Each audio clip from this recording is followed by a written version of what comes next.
Welcome, guys. We're back with Dwarf Fortress yet again, and of course we're sort of playing in this. Well, we've reclaimed a rock roost. So a group of rocks have actually claimed this as their roost, their lair, and have been operating from here and bringing in various artifacts and stuff like that, which we have now access to. So we've sort of cracked it open. We've located everything, and we think we've secured it. So we've sort of now got to keep on securing the rest of it, which means that we need to. Well, there's a few things we need to do. We can start to now. Just get rid of this sort of warning. This is from a mod, which is just telling me that I haven't set up my intelligence network properly. But that's okay. That will be late. That will be many episodes before we actually get to do that one.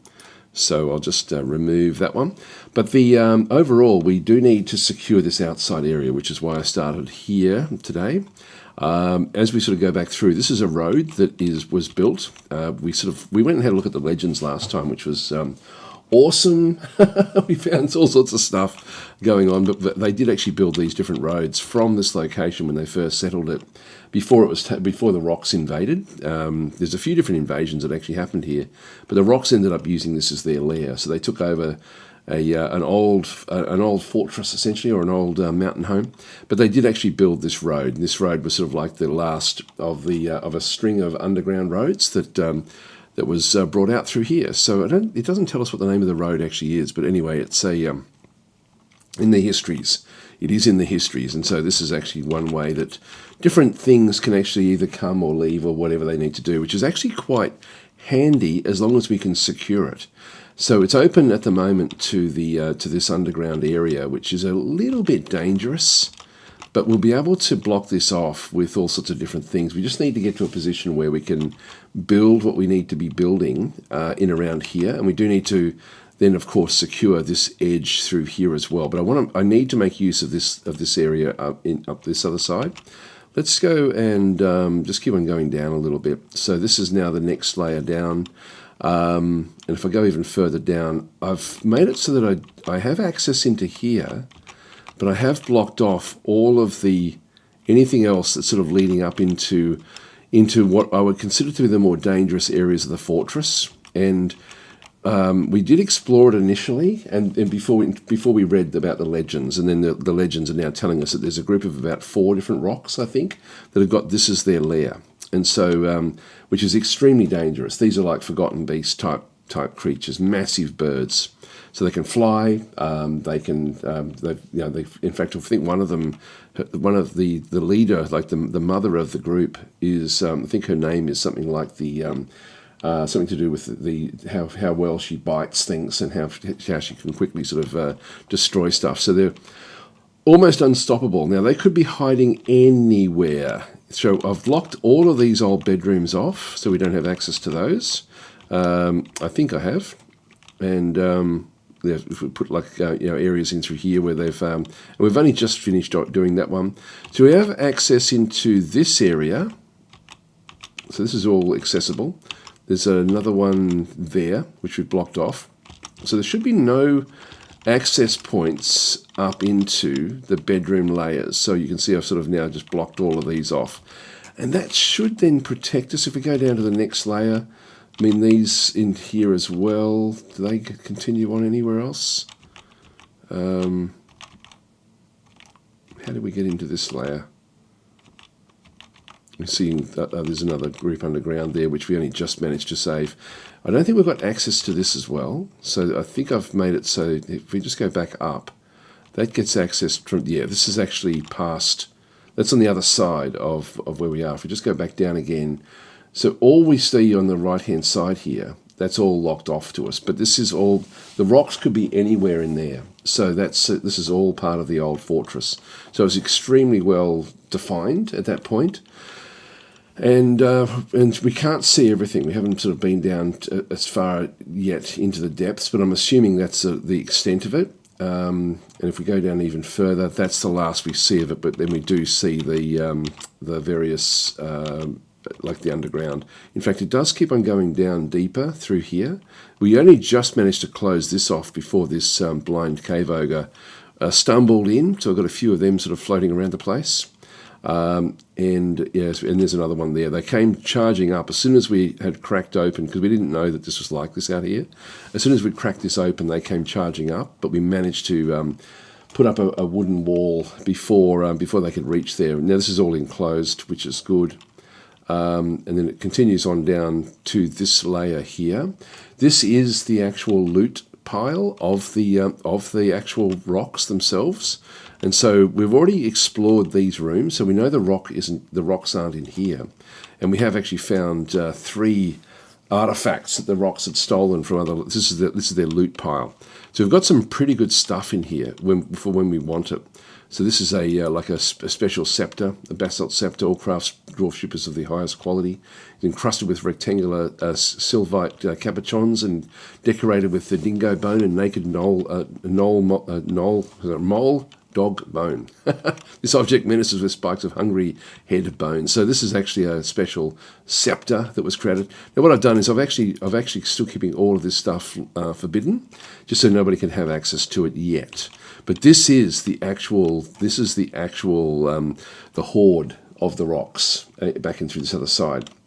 Here we go. Rob Rangatang saying Rook Fort, yes, and Six saying hurrah. Pretty scary. They could be anywhere. Pretty awesome lore too. Yes, it was pretty amazing actually. I love the lore in this game. It's just incredible. I downloaded the latest version of the Legends Viewer too. By the way, there are some extra little things that they had in there. I thought that I had the most recent version from like last year, but there is actually one that was. There's been 5 different versions since the one that I had, and so there's been a few little corrections or improvements made to it. So we've got that open as well. Right, so this is in a very important little location. We will make use of this, and we'll probably end up doing something where we maintain this room for some reason. I don't know what we'll do with that one just yet. We do need to keep on mining though, because mining is really where we end up with the, that's how we're going to have to get all of our rocks and blocks and things to do the construction that we need to do. As it goes down further, it goes down into this depth into here. Now we've been everywhere through here as well. I think we have. I don't know if we've been to every room. Well, I'm going to risk that this is the bottom of the fortress. I don't know if I've been to every single room. What I'm going to do, I don't know if rocks can actually break their way through. I'm just going to forbid these rooms, these doors. I don't know if that will actually stop the rocks. If there are rocks in these other rooms, let's just forbid all of those rooms. You won't know about them until you stumble across them when you reclaim a fortress. There'll often be whatever's lair it is will be hiding somewhere in the fortress, and you'll just suddenly stumble across it. There we go. Sixth saying like and sub, so engage. Thank you, Sick. Actually, I've got to say I've been very happy with the response there. If I'll just show you, actually, it's what the goal is. So if you're sort of watching this, if you're watching this on YouTube, please like and subscribe, because it is. I'll just go to the YouTube channel here. I've sort of got Chrome set up with this YouTube channel. But if I go to my channel, what the goal is, I need to get to 500 subscribers. So I'm 40 off, so we're very, very close to that. That's one goal. But the second goal I need to get is the number of views, which is, and at the moment I'm not getting a hell of a lot of views. Like I'm getting enough, which I'm actually happy with. So in fact, when I'm looking at this, I'm just looking at the different little view counts and through here, because this is brand new, this channel. So actually that's pretty already enough, I think I needed to get to 1,000 views, I think. Which is, so probably it's only this one here I've got to get to 500. So I'm very close, guys, very close. So if you are watching this somehow on YouTube, if you stumbled across it, please consider liking and subscribing. Subscribing it will actually then allow me to monetize the channel. I think, what's that one say? Yeah, so this is, yeah, it set it up a while ago but hadn't used it. Oh yeah, we've got over, I think it's only 1,000 views that I need. I've got 4,700 views. That's good. That is good, guys. It's good. So they've already got that one there. So I think it's just the subscribers. But I can't remember where I've got to go to set it up. I've still got to set it all up, of course. Where is it? Where is it? Where is it? If we go to settings, maybe. I always forget where these things are.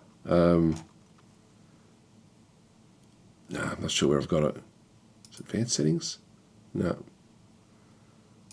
No idea. Anyway, I won't keep on stumbling around in there. But that's yeah.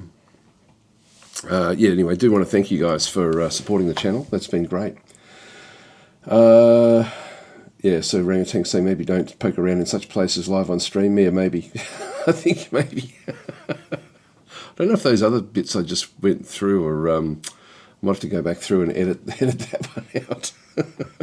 I don't think it was like, it wasn't like a live, it wasn't a, I don't think that was anything I had to worry about, to be honest. I think it's just a user ID. Yeah, so nothing risky there. No, it wasn't like the live stream code or anything like that, which I know where that is. So I didn't show that. I think that's the only really contentious thing. Anyway, it should be fine. But I do appreciate that people have engaged with the... there we go, Dom UK is engaging, so thank you for that. But it's now just coming down. I just got to hit that 500 subscriber mark, and then I think I can monetize. So very, very close now. I'm really happy with the response there. So thank you guys for that. Anyway, let's continue on. So this is the bottom of the fortress. So we're still not even down to sea level yet. We're still at level 16. One thing I do need to do is to get hold of water.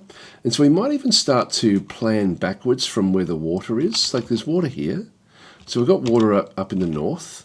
I don't know if there's any more. So we've got and this is then of course out on this other layer. If we then have a bit of a look at, see if there's any other water anywhere else. I don't think there is. I think that's pretty much the only water that we've come across. So we're seeing sort of like different areas which keep on going up and up and up in through here. But this is like I can sort of bypass these sorts of areas. And then, of course, we can build one of our all-important little wells, like what we did last time. I'm not going to do what I did last time. I'm not going to be losing dwarves like that what happened last time. That was horrific what actually happened. Now, that goes down into there, which, yeah, we've got access to all of this loot as well. This is all part of the loot of the rocks. So we do actually have... all of this stuff that they took, warhammers, swords, iron short swords, all sorts of things. So, but I'm not going to release this for the dwarves just yet. Yeah, I'm pretty secure in all of this area, so this is sort of fine. But what I want to do is I do want to ultimately set up a completely different area that comes off from these. Now that's a way down into there. Now I don't know if I've been up into these rooms as well. I just got to hope the rocks aren't in here. Like when I look at this, I'm now a bit worried that I really just haven't been to each room. And then we've got this area through here. Now, I don't want to be going off straight away from this other location. Yeah, so we don't have access to any of that. So to get to that water, I think we have to come up from here and come up. And then, because then we're then on sort of on the level here. Now, there's no water that we can see down through this other layer. This is now going back through the depth of the next layer down. So we've sort of got like a pit that runs all the way down to the next actual, to the second layer, cavern layer. So there's 3 cavern layers when you play Dwarf Fortress that sort of extend across the world, just different caves and things. And so this is the first cavern layer. If we just go back to where the road actually is, the road comes into here. I think that we actually build up from here,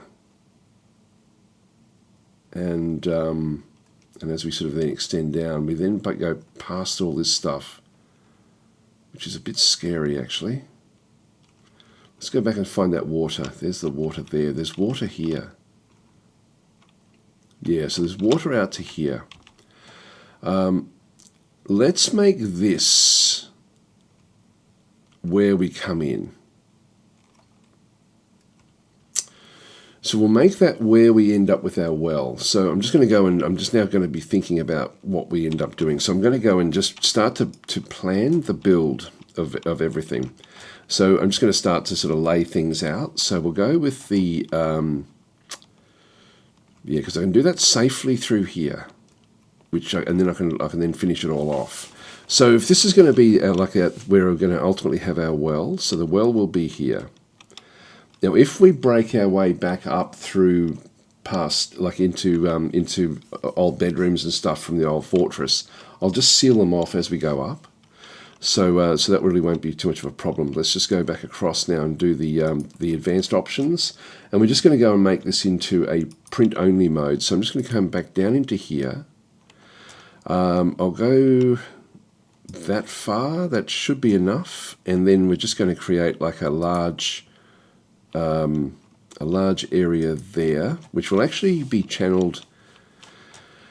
I'll channel this one down. So I'll just make this into a channel that goes all the way down. Now, do I want to be able to pump this one out? And I think I do. I think I would like to be able to pump it back out again into the water. So I might set this up a bit differently. Actually, let's just think ahead a little bit here.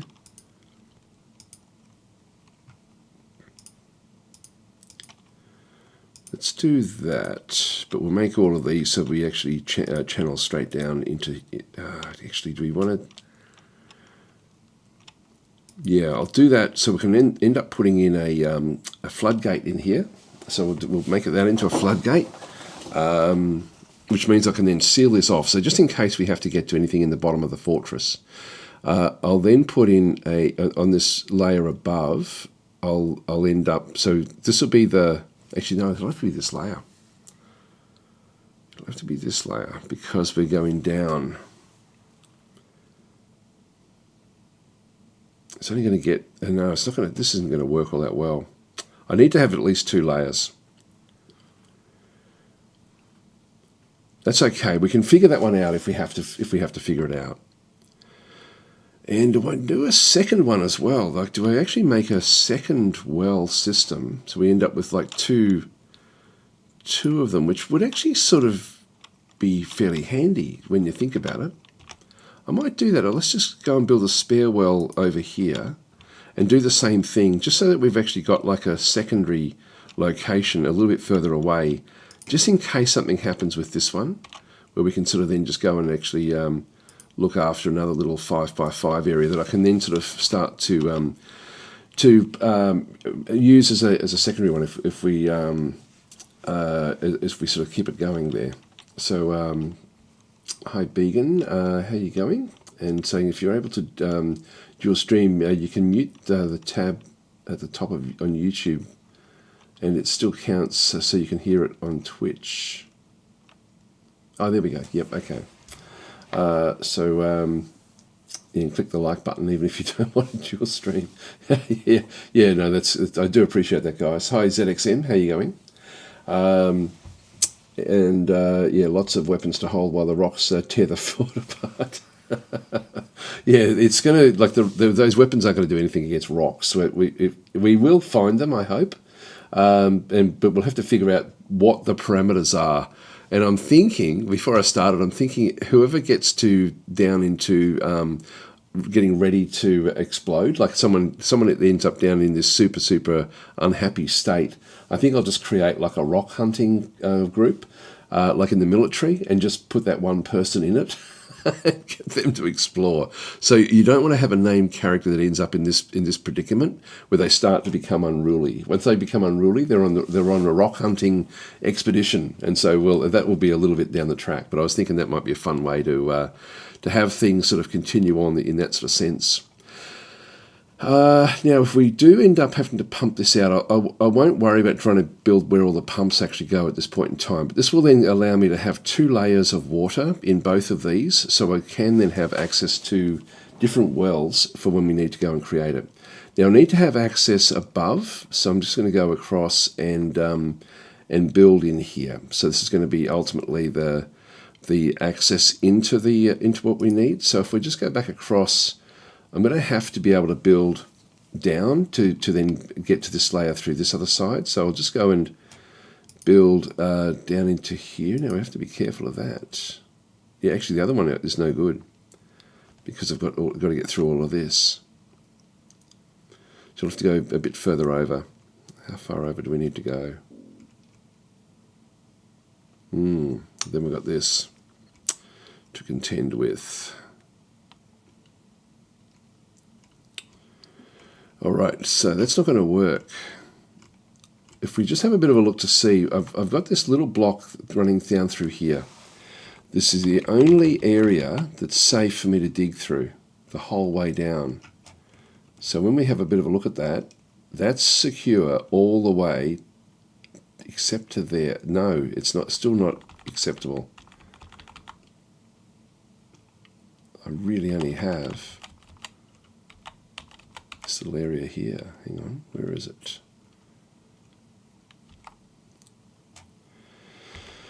Alright, so if we go straight up from the middle here, let's just keep that cursor there. That works. That one there works all the way to the top of the fortress. We've got to find other locations like this. If we go back down into here, for example, does that one work?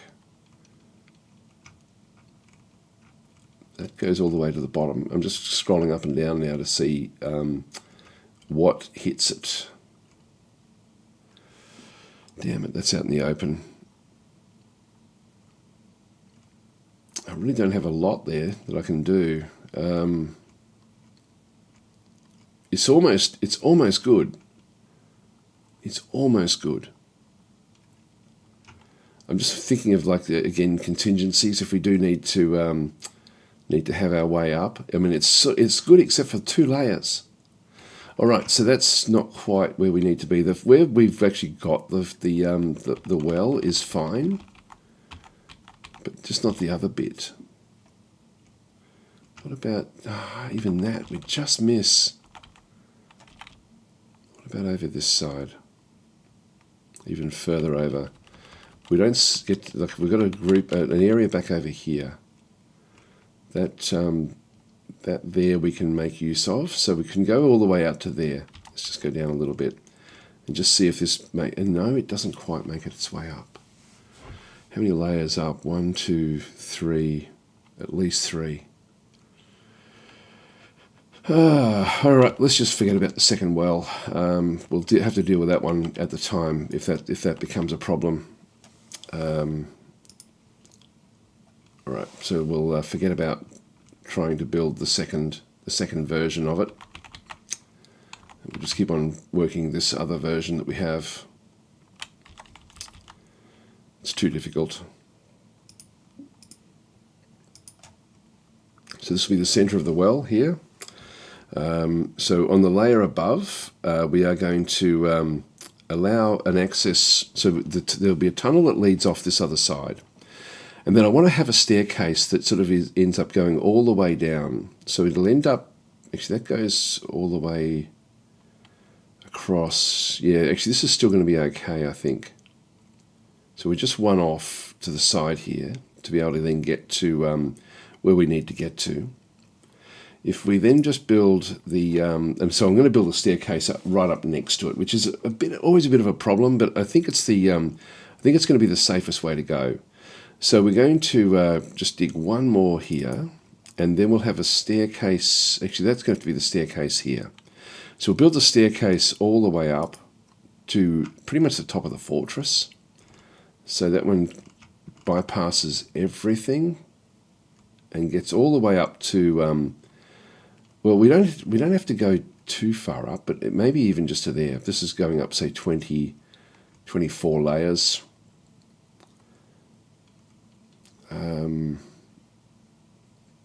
Yeah, I can build towards the top of the fortress.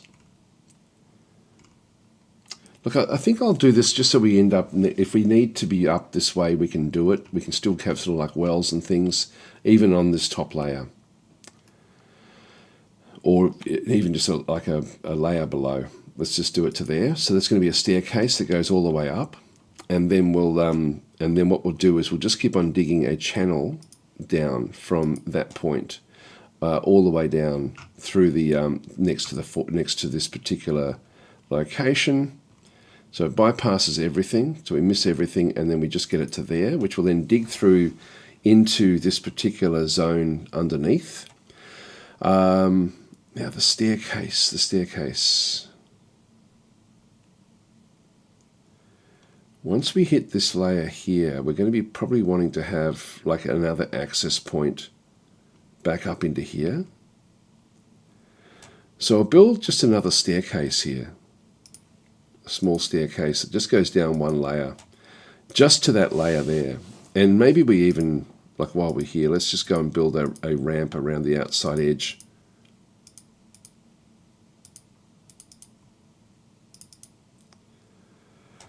Actually, we don't want that. We don't want these.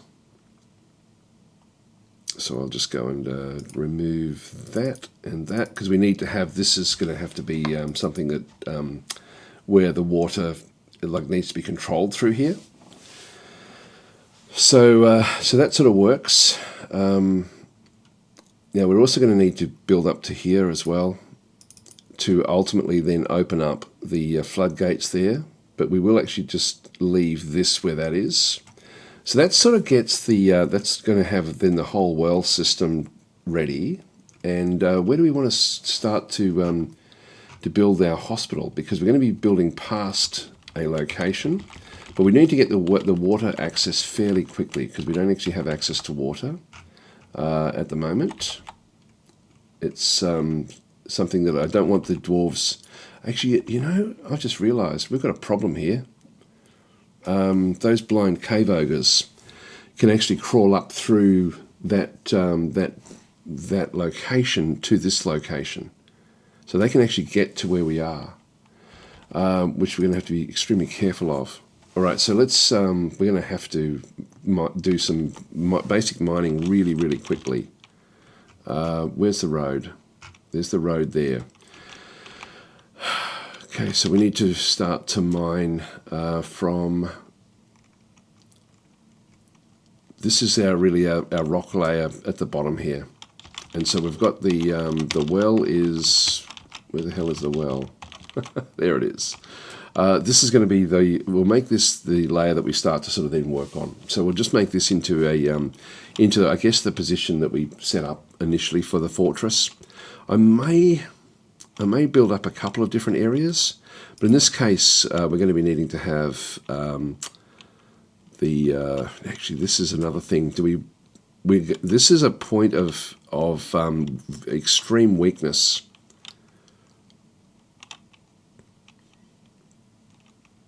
Extreme weakness. I'm going to get rid of this at this point and just get rid of all the stuff up above it. And I'm going to leave that there ready for if we do need to go back up. But if we go into this layer here, this is going to be the first layer that we use. So I'm just going to go back into the staircase, the stairwell, and just go down and just set that one up. So I've got the top that's going to be there.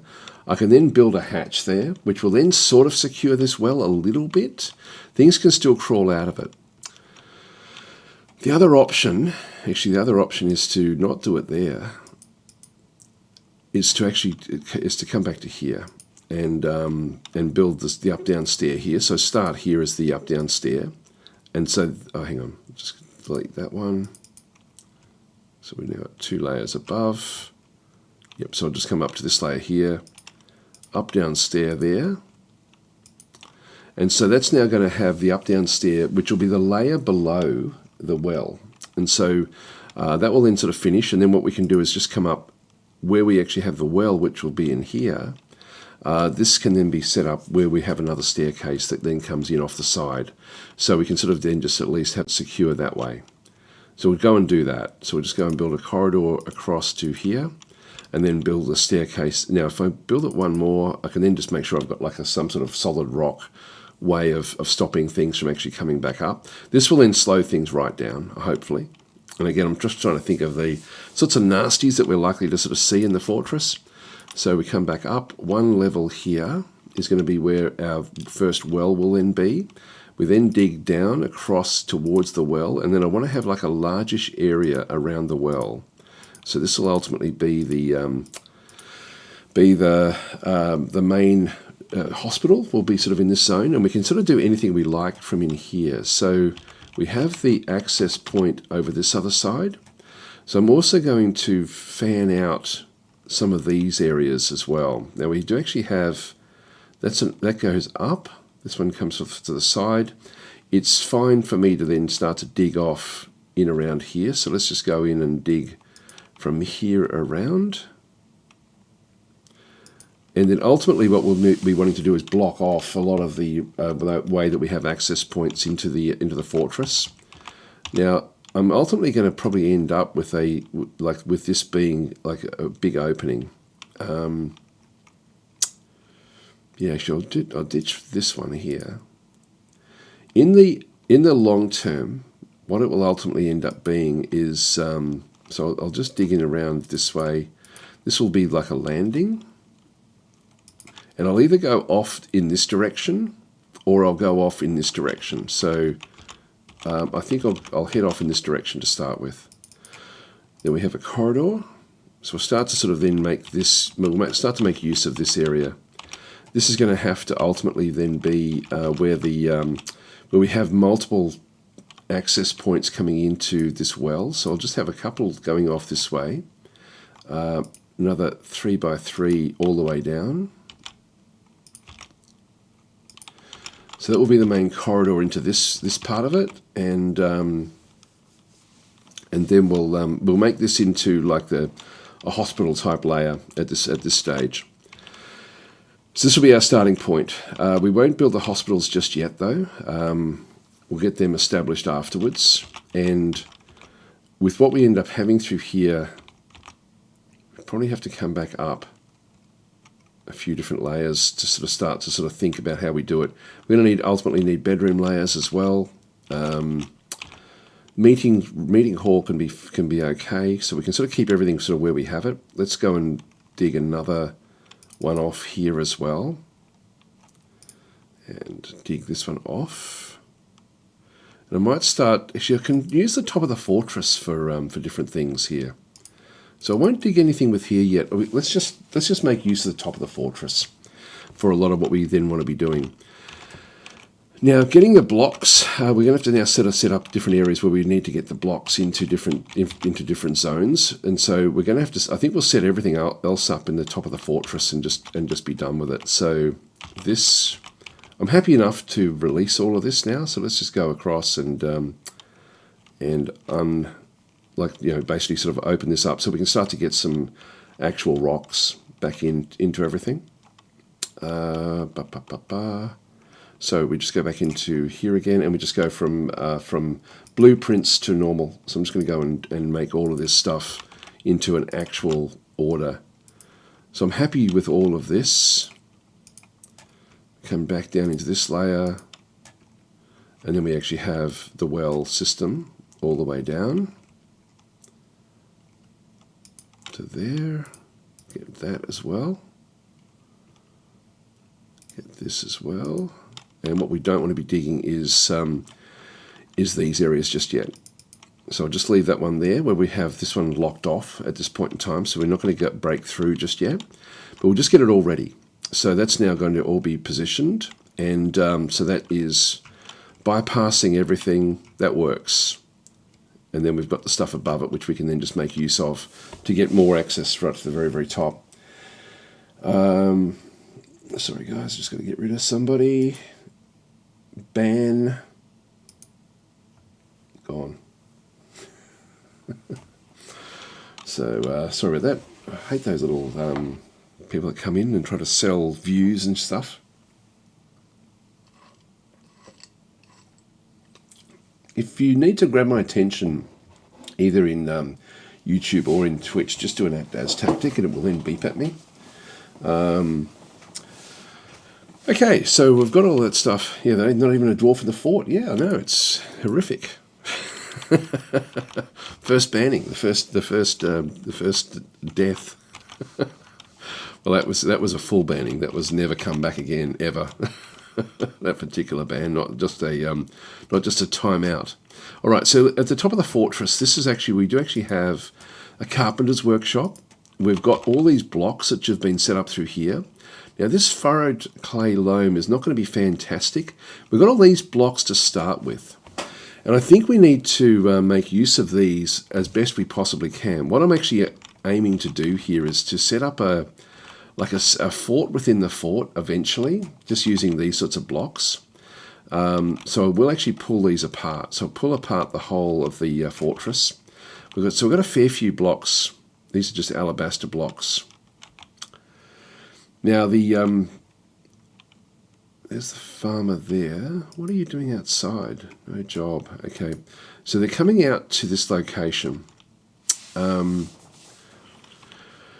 Let's establish a few different areas first. So if we go to H, I can then bring up these, and so I'm just going to go and change this wagon arrival location to the very top.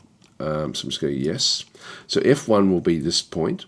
And we'll end up building a lot of things in around this point at the start here, and then we'll pull them apart again later on.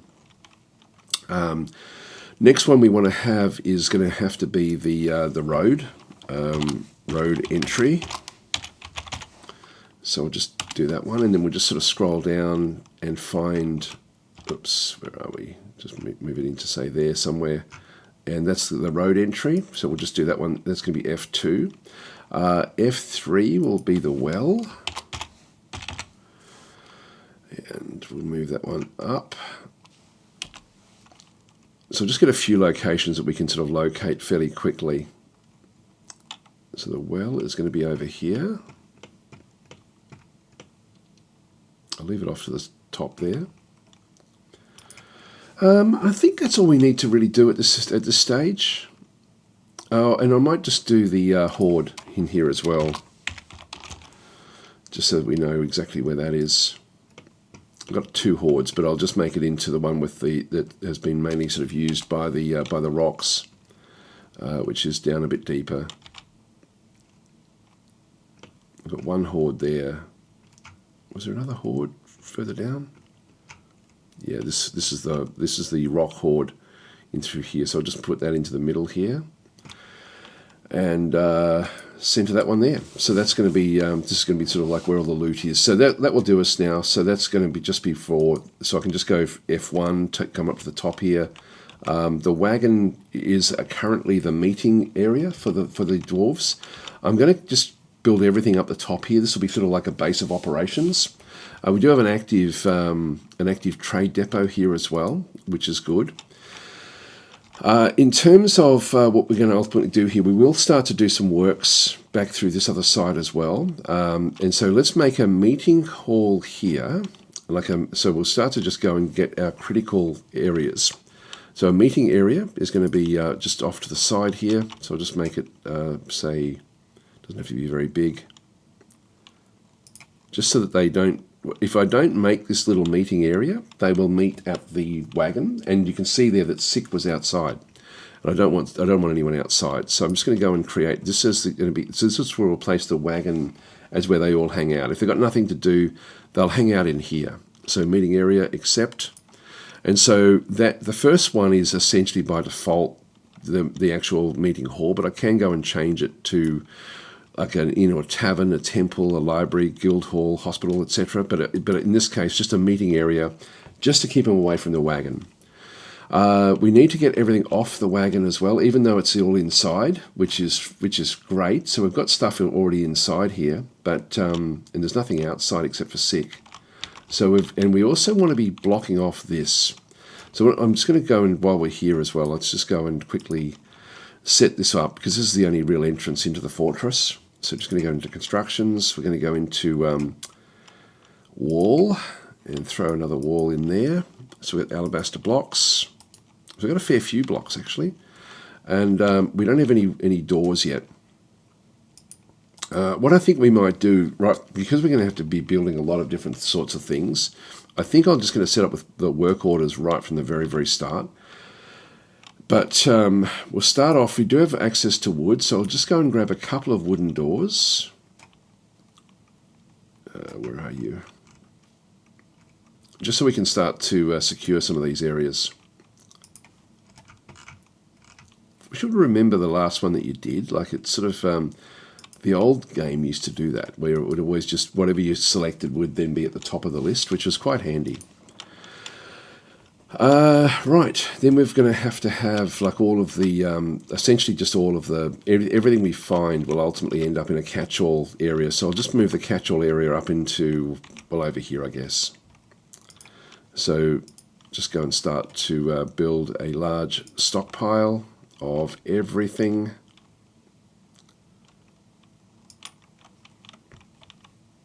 Except it's nice having these big areas that we can actually make use of right from the very, very start. And it's going to be all, including rocks, I think. So I'm going to be building up the various areas up in through here again as well. So we'll end up with everything sort of established in this particular zone. So this will be like a catch-all for wood, stone, the whole lot. Now, the blocks, actually one thing we don't want is blocks. So we're just going to go down into bars and blocks, and we're going to do blocks of stone and clay. No, none. So we've got I think it's alabaster blocks is what we actually have at the top of the fortress.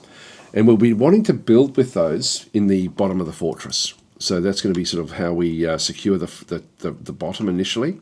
And then that will also then be the way that we then handle, so we're going to be wanting to have like a stockpile of bars and blocks down this way. So as we build a stockpile that we need, we'll just go and sort of create an area through here. So we'll just go and build a new one. And I'll just go and build a block stockpile here. Accept bars and blocks, custom, none, and then all there. So any stone blocks will then just be brought back down into here. Now we do need to have bins as well, so I might just go back up the top, F1, go back to the to this one through here, add new task, make a wooden bin. There we are. Make maybe a couple of them. So just get a couple of them built. All right, let's just get everything established that we actually do require. Might as well build kitchens and things up here for now as well. So we'll just go and just get everything we need. So we'll sort of we'll eventually bring all this stuff downstairs, but let's just go across now to the workshops that we require. So we've got the clothing and leather. We might as well do all this stuff while we're here. We know we're not in a reanimating biome, so I can actually even just set up the butchers and the whole lot while we're here. So we've got like a leather worker. I'll just start to build all of these things just sort of over in. I'll just theme them all out into the different regions of the of this top zone, and then we'll end up moving them as well. We've got nether cap logs. We've got the alabaster blocks. We've got heaps of these alabaster blocks. We'll just build these things out of this to start with. So so leather, workshops, clothing, a loom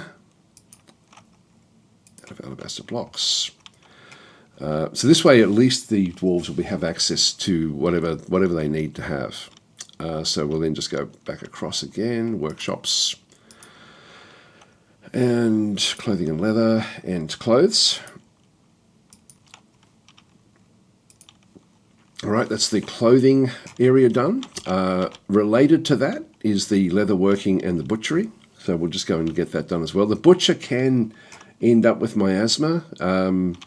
Maybe we'll put them over here.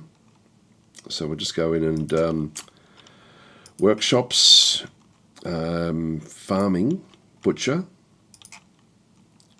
Back over here. Just put it a bit further over. And workshops, farming, and then the tanner. So after something is butchered, it then needs to go to a tanner. So they'll then sort of work together, alabaster blocks there. So that gets that side of it done. Let's go and get the kitchens now set up. So we've got the workshops, farming. In this case, we've got like the kitchen. The farmer is an important one. So we'll get the farmer set up over here. This will be for shearing the sheep. I'll just bring it down a little bit away from the other areas. We've got so much space in here, which is nice. Then we've got the next one. So the next workshop, farming. So it's a farmer, the kitchen, and another one, workshops, farming, and in this case, I never set this up like this quickly. This is actually, it feels really nice to not have to be struggling to find space and to actually have stuff that we can actually make use of. That's our three basic farming ones. We do also have fishery, but I'm not going to have the Fisher Dwarf. In fact, have I still got that set up? Fisher Dwarves, nobody does this. And you are no longer a Fisher Dwarf, Sick. So Sick will go off hunting for different things. I don't want any Fisher Dwarves at all because it makes it dangerous. I don't want any hunters at all. So if anyone comes in as a hunter, no, you don't do hunting, you don't do fishing. You stay in the fortress like good dwarves. Now the next thing we have is with our workshops. So we've got farming sort of under control. We'll need the nest box set up. Vermin catcher's box eventually, but just not yet. The furnaces we don't need. Ashery, we will need this, but not yet. This is to make soap. Actually, maybe we do that now. Yeah, maybe we do it, I think.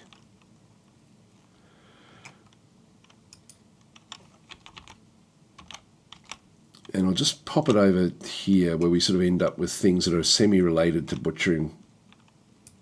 Just go that way. Alabaster blocks.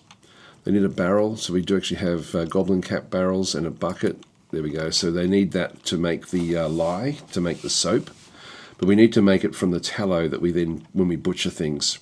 There may even be stuff down in here that where we actually have access to it straight away. Let's just keep it coming. And just workshops. Soap maker. There it is, soap maker's workshop. So use tallow, rendered fat or oil here with lye to make soap. So we'll just go and place that one there as well. We need a bucket, we need a block. There we go, that's done. So that's those basic ones now set up. Back in here, we've got some of the basic ones down in this other side as well. Let's just go back across and build more of these basic ones. So we just go back across. We've got the bowyer we don't need. The carpenter we've already got. The crafts we do want to have. So we'll just go and set this one up. And that will be important. And then the other one that we have is workshops.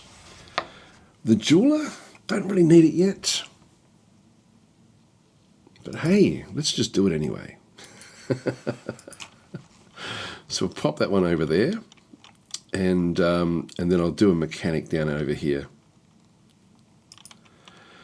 Workshops, Magma Forge mechanic is the next one. The others we don't really need. Like we've got one stone worker. Initially that will be enough. All right, there we go. So that's now going to ultimately be all of our basic locations. We know that we've got the meeting hall back over here. We need to also then have an office location. So I'm just going to go back across, and I'll put the office right here. So an office only needs to be 2 wide. So I'm just going to go to office. We're going to paint that into there, accept. And the office is going to require some furniture. And same with the meeting hall, to be honest. So what I might do is I might just start to plan out a few little things. So let's just go back into furniture. Actually, before we even do that, we'll go to doors and hatches. and we'll just start with doors, and I'm just going to go into show planner because at this stage I don't think I've got any doors, so I'm just going to go and place a door there and a door there. Yep, so we don't actually have any doors there. I don't think I need to put them anywhere else in the fortress. Then we've got the office, so we'll just go back down into furniture. We need a table and chair, so we have a table there. I'll throw a couple of tables out through in the meeting area as well. So I'll just get like 3 there. In fact, I might even make it, yeah, I'll just have 3 just on one side at this stage. And then the, I mean, I might as well, for what we end up sort of having. Just go right click, furniture, and we need chairs. So we need a chair in the office. Oh, we actually had one chair. So that's going to then be the chairs. So as these get built, they'll then just get positioned. So having this like this is actually fairly good. Look, we might as well have the our basic bedroom set up in here as well. This is a dormitory. So let's have a dormitory sitting off to the side here. So we'll just go and place some beds. So furniture, bed. We have one available at the moment. 1, 2, 3, 4, 5. That'll do us for a initial bedroom. We'll just go back into here and just go to create a dormitory. Dormitory should include multiple beds and will not belong to any particular citizen. So we'll just go and create like a dormitory here. Accept. Okay, that's just a basic dormitory. So on this layer, we're just building up all the basic stuff that will make the dwarves relatively happy. I mean, they're not going to love being out in the open like this, but hey, that's what they're going to have to deal with initially. The first lot of dwarves are much more resilient to living rough than other things. Man of Peace is in saying, you've got to live before you die. Have fun. Thanks for the stream. Thank you for that. Yeah, so that's all good. I'm just seeing if there's any other comments that I need to address, but I think we're all okay. Right, so that sort of sets up the basic stuff that we sort of needed. Just trying to think if there's anything else we need. Like dining halls and stuff, we'll end up with that, but this really sets us up with an operational zone for us to be able to at least come back up the top here, and before we start to expand into the bottom of the fortress, so where the rocks are. I'm still really worried about what's going to happen with those rocks. Let's just get established first, and so should we unpause yet? We might as well unpause. So we'll just let things. They'll start to now bring everything back inside. Did Sick come in back inside? He is, yeah. Sick's now inside here. Now with things like we've got an ex-dwarf visiting. We're not going to be able to stop anyone from visiting the place. Now, we don't actually have any work orders yet. They are building up all of these different zones, like the mechanics workshop, for example. Just pause that for 1 second again and just think about what we need to be doing now. Yes, we do have an ex-dwarf who is coming in. Probably to eradicate monsters. And, I'm actually not adverse to that. Here you come, Zasset. 104 years old, 2 lovers, 4 children. What's she doing? I wonder if everyone else has the same problem with dwarf, the female dwarves being bald. I don't know if that's a setting I've got somewhere on something that I've done that always has them as bald. I just don't know if that's just if that's something. I wonder if DF Hack has got something to do with that. If we just go into the launcher and BALD. No, it doesn't. I might have a look actually. It's sort of it's sort of funny. It just there's so many of them that end up being bald, and it just I wish there was a way to fix it. Actually, there may be a way. Hairdresser. Maybe we'll look up that and just see if that's in DF Hack. Here. No.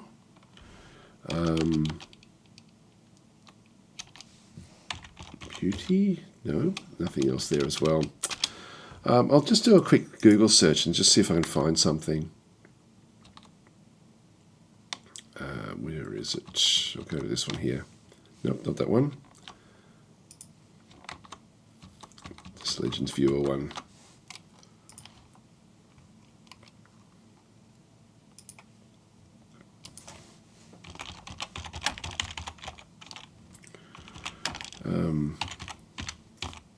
Bald female dwarves.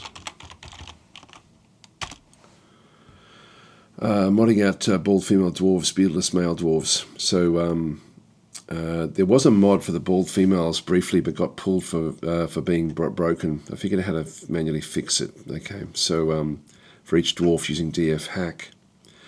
All right, so what does that one do? We need beards for everyone. Well, I like having the females without the beards, but I just don't. I detest the bald and hairless dwarves. Bald is only acceptable with a full beard. Mod works great. Okay, this is from 3 years ago, too long ago. DF Wiki. Okay, let's have a look at this first one. Let's see what someone had said in here. I tried half my thoughts being full of Elmer Fudd's. It looks stupid. It does look stupid. It really does. It does. There's a mod for the bald females briefly, but got pulled. Yeah, being broken. Trying to mess around with some lure stuff. There we go. So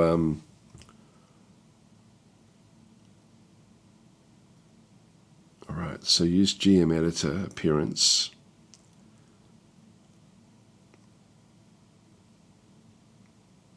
Yeah, not sure. It's funny, I really thought there would have been something else. I appreciate the... yeah, no one's really sort of done much else there.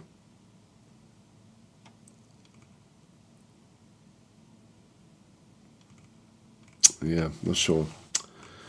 It doesn't look like it's an easy fix, unfortunately. Yeah, I really find it off-putting. That's just that they're always bald. I don't think I've seen. Have I seen a non-bald female dwarf?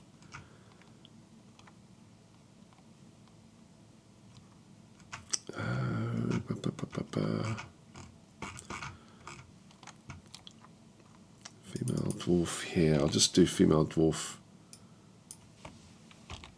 Female hair. Hairstyles here.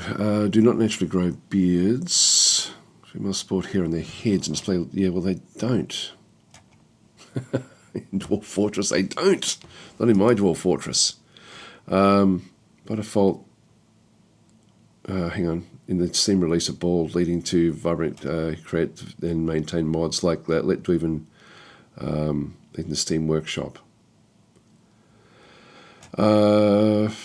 Okay, so for those who want to customize individual dwarves without any workshop items, the DF hack tool can be used to manually edit a dwarf's tissue length and tissue style using the GM editor. So maybe is GM editor part of DF hack? Well, we can at least do it with our dwarves. So we'll GM editor. There we go. What's that? As you inspect and modify almost anything in Dwarf Fortress, press.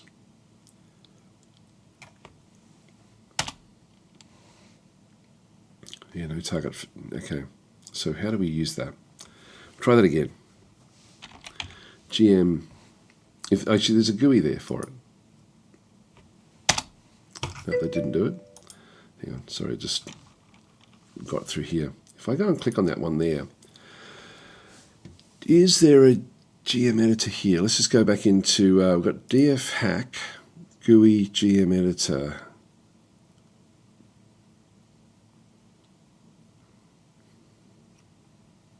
Not there.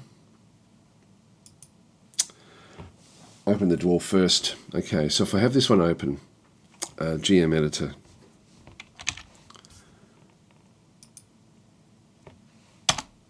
There we go. So we can. Wow, this is. So what was it that we had to go and had to find? Geez, there's a lot, isn't there? This is a bit risky, but anyway.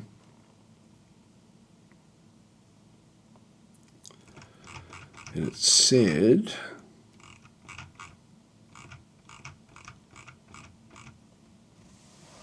profession meeting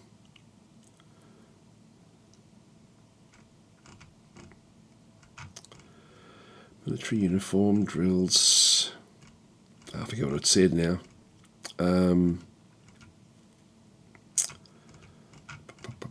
Length, something about length.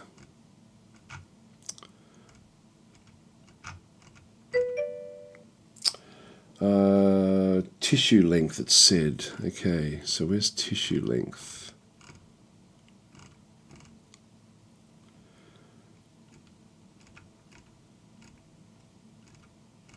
That's the bottom.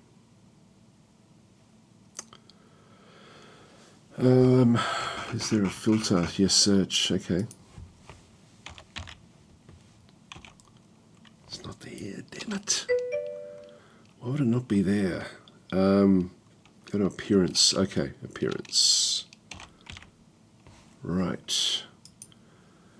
There we go. Tissue length. So does that mean it's already 6?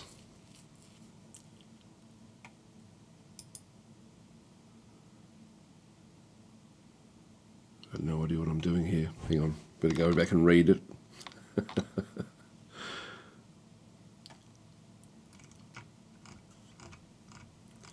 We'll get this sorted. We'll get it sorted.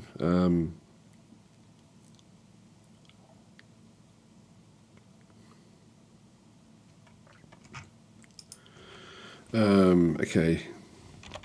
Tell me tissue length using DF hack.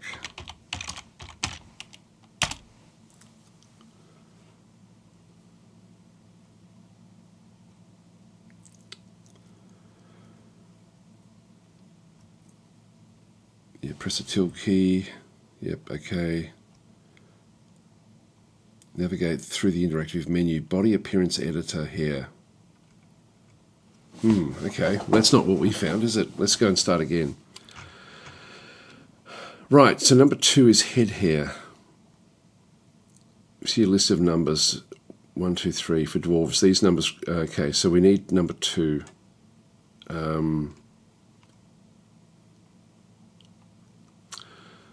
Right, so if we go back into here, number 2 is 0.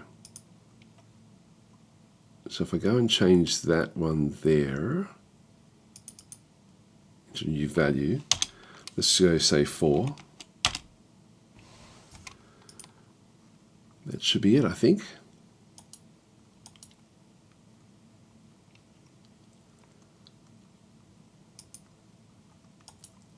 Is that it?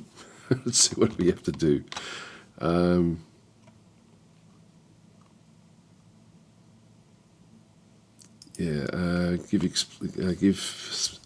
Be specific on bald female.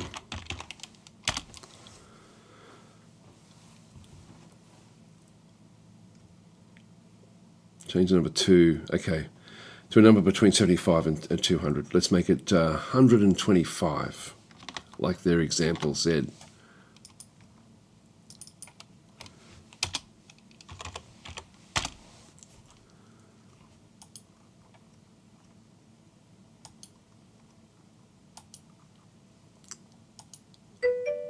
Did it change? No, it didn't change. Okay, so that's not working. Changes a preferred potential maximum length, then go to the GM unit and change its actual length. All right, let's see what this is telling me. So we need to go into tissue length, change the hairstyle token. Bloody hell. I will do it for our dwarfs, but I want to get this one going. All right, so now step 2, change the hairstyle token. So still inside GUI GM editor, so we'll just go back into here. Now it did say to just use the tilde key. Okay, that just opens up the DF launcher. Then GM, just go to GUI GM launcher, editor. Appearance. Just so I can find it in future. There we go. Appearance. Then we had what was it? It was appearance, tissue, style. Number 2. Right, okay, so braided. Let's just do that. Okay, that's good. So that gets rid of the baldness. All right. And then what do we need to do? Then, so the first 2 steps modify her genetic data, but must manually force the game to redraw her sprite with actual hair. So open the DF console GM unit and press enter. Go to the body appearance editor here. Okay, so we're getting close now.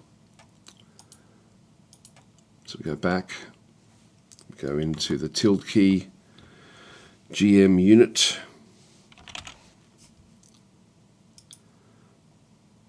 enter.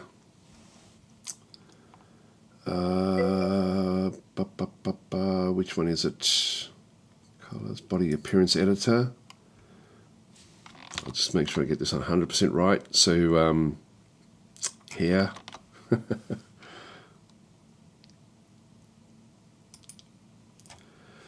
Length 125. So this is the visuals.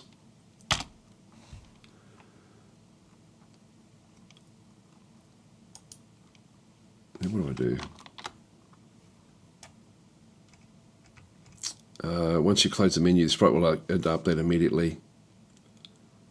Anything over 200 will not render correctly on the sprite, so keep your values within. Okay, this is handy. This is handy.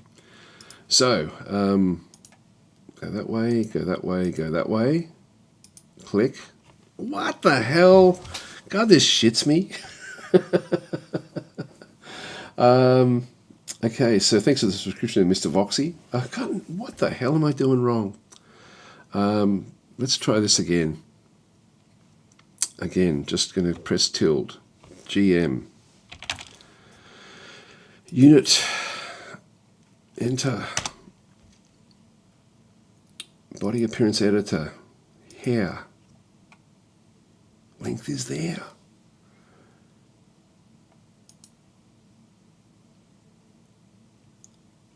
Escape back.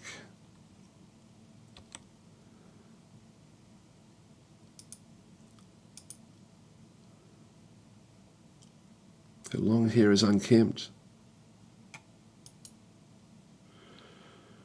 So change that. Why didn't it change the appearance? Let's try one more. So I'll just get her open again. Okay, so just do the tilde key again. GM editor. We'll just double check what we did. Enter. Oh, maybe let it unpause and it'll refresh. Okay, let's try that. Let's just see. Nope. Nope. All right, so we'll try that again. GM. I did everything right, didn't I? And then we went to appearance, which was down the bottom here.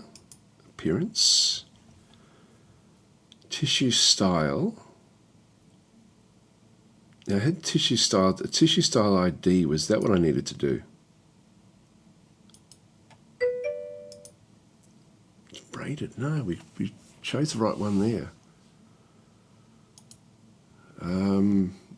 Tissue length 125. Doesn't make sense.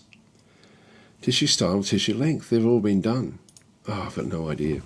Okay, this is frustrating. This is frustrating.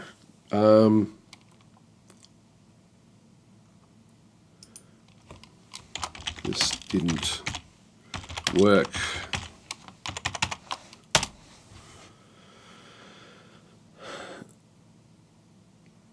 It's likely due or operations miss only has tissue tile index and maps. The game requires you to modify both style and current length in a specific sequence, or the graphical engine will ignore the edit. So reopen the GM editor, tissue style.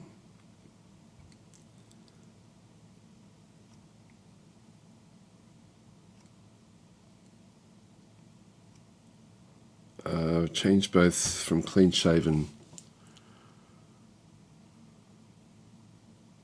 Okay, then we'll go and try this one again. This is not what we should have to do. This should not be this hard. So this was tissue style to start with.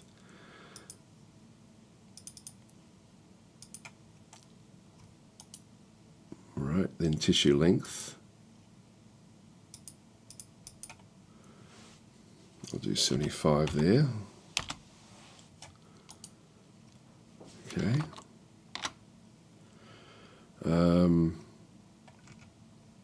Close DF hack entirely, press space bar.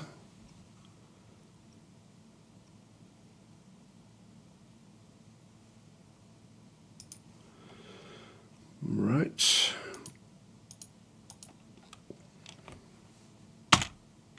No, it's not working, not working. I got no idea. I got no idea why it's doing that. Missed step 3, did I? What the hell was step 3? Oh, I did that one. Oh, GM unit. Okay, GM unit. All right, we'll try that one. Right, back again.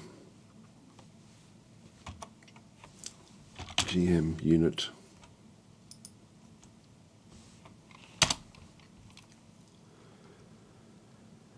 Body appearance here.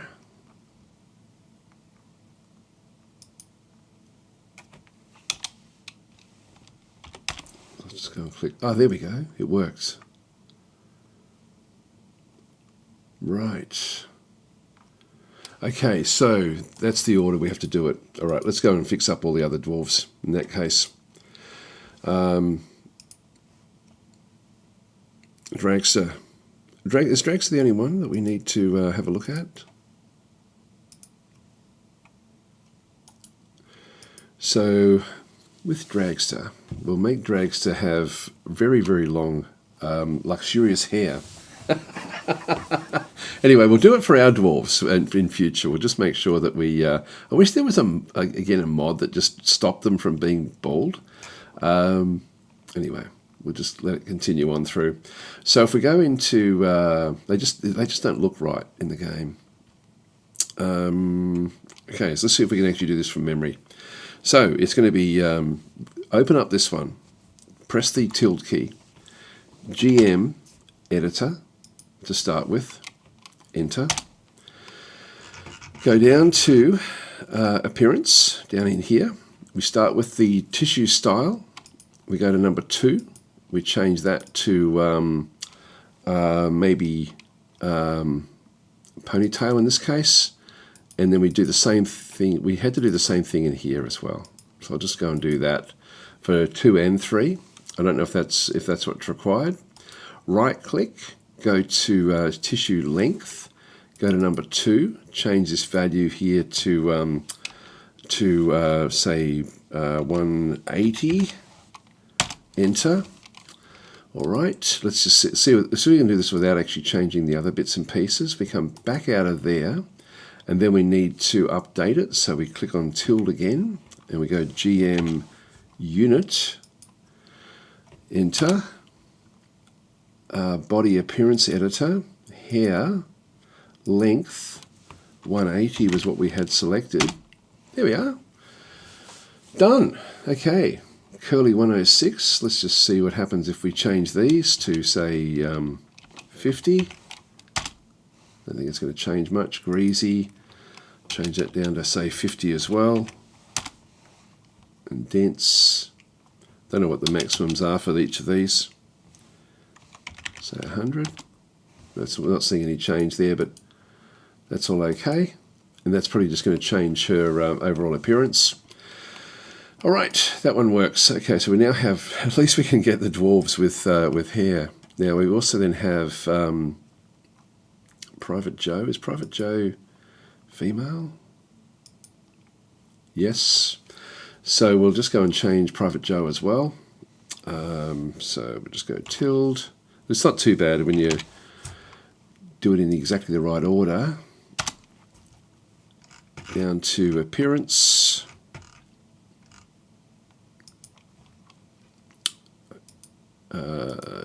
Modify here. Oh, that's already neatly combed.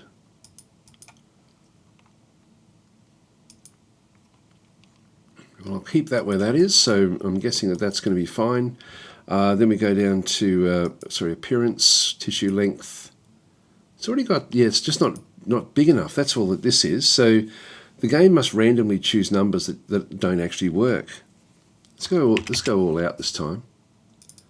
So 200. It's interesting it's got it there for both.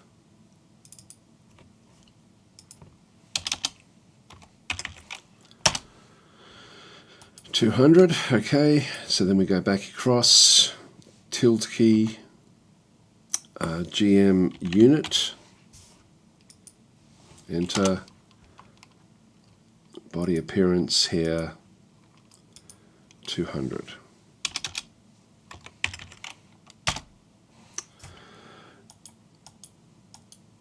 Now, we do have the hat on, so I'm guessing that we're not going to sort of see it at that instance, but I'm assuming that will work if I just let it go forward a little bit.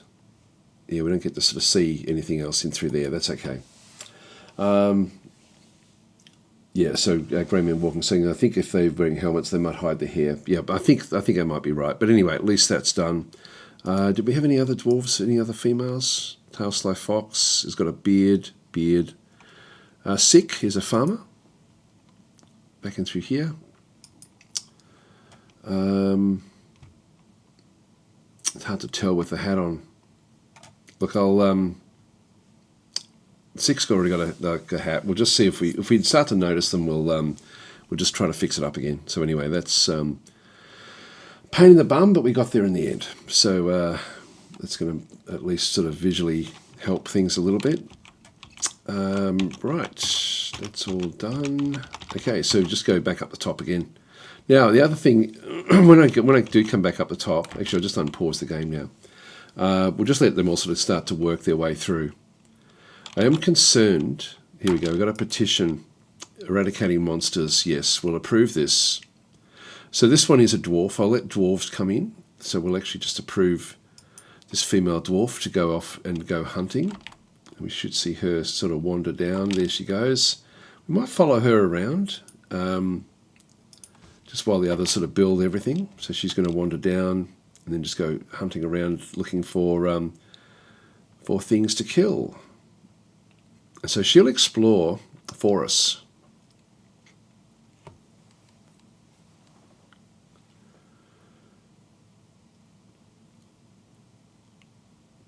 She's doing just killing worms.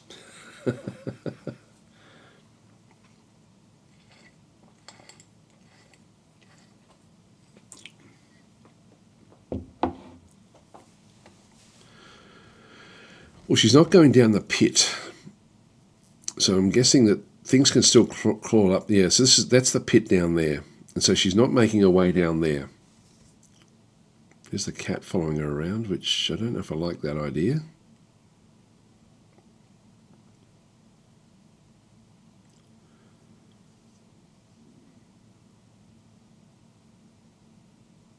All right, she's not doing much else there. Right, we'll just pause that one and just go back up the top.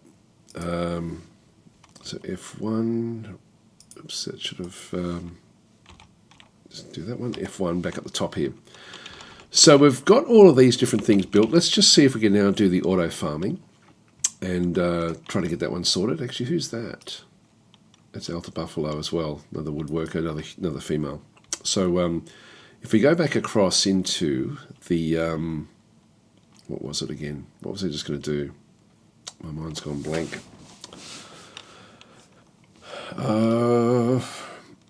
What was it I was going to do? I can't think. One thing I do need to do is to set up the managers and stuff like this. and work orders. We need to set them up as well. But there was something else I was just going to do. Literally I was just thinking about what I needed to establish back up in here. Oh, that's right, the farming. Let's just see now that we've got basic things established.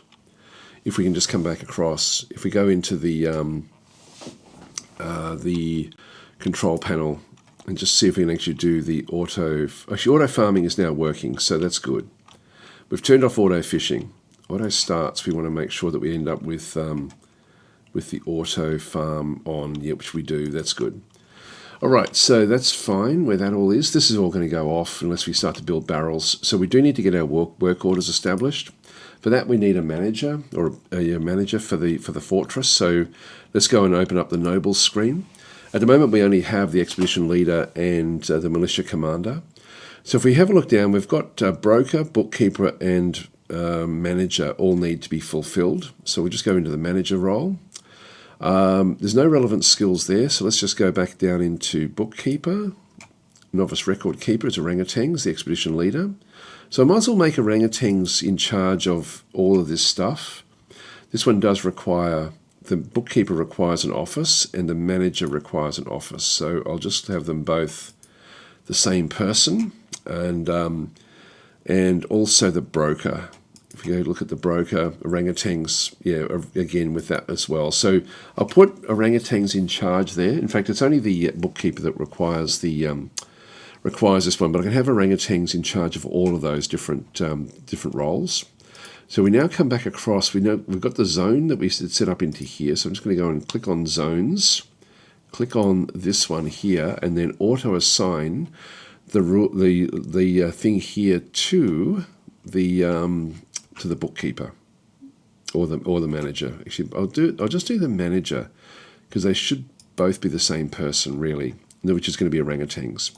So orangutans will actually now have this location to work from. Why has Dragster not got the hair again? Oh, you're kidding me. What's happened? We just had hair. I don't get it. This is really frustrating. I give up. So anyway, that's annoying. We actually had it solved. We had it bloody solved. Okay, let's try it again. I won't do the whole lot. I'm just going to go and just do that last little bit. GM unit, enter. Body appearance, hair, length, 180. I think we did with this one. Enter. Yep, that's okay. Enter. Why did it go back? What I'll do is I'll just go and double check that I will just do the other one. So this is GM editor, and we'll just see if it's somehow reverted back to 0. Or do I need to change the number 3 as well? Where was it? It was down here somewhere.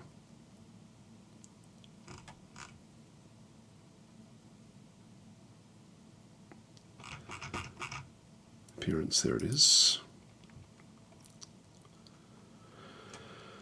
Tissue style, ponytail on both 2 and 3. Tissue length, I'll try that to 180 as well.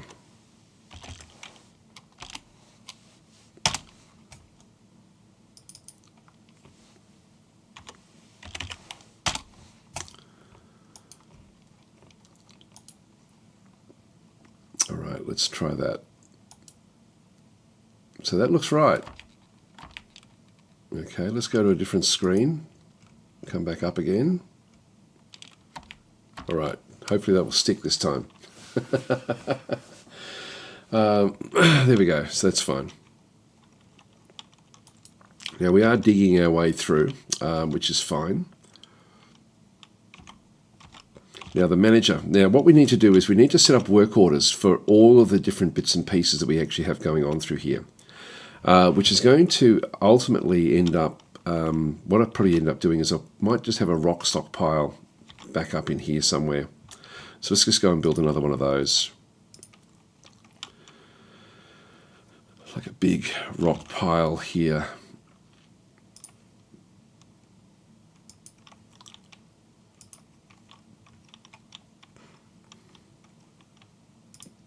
I'll just make it basic stone. I'll bring everything up into this stone stockpile. I could customize it and just get rid of the clay, other stone I want, economic stone. I think I'll do none of those, and the metal ores, none of those either. So just other stone that we can then make use of. And so I'll also just go back to this stockpile here and go to stone, and just go to other stone and go none, just so we end up not having it in here. And to be honest, we might as well have the wood as well in its own stockpile. Why not? We're making a big mess here. Hey, but that's what we do. So that's going to be a wood stockpile, and that means we can go back into this stockpile, go to custom, and go to wood, and go none. So that's done. All right, so that means that way all the wood will end up in here, all the stone will end up over through here. The blocks should end up down the bottom of the fortress, ultimately. Private Joe's saying, oh, sorry, Draven, how are you going? We've just fixed your hairstyle after half an hour. Let's see if you've still got it. Yeah, you've still got the hairstyle. Okay, so you're no longer bald. Private Joe saying, hi, and how are you doing? Any deaths to report? A bit late to the party today. We had one banning, but it wasn't because of that. It was because they were trying to sell views. Okay, we've now got our doors. I'm going to lock one of these doors, right, just from the start.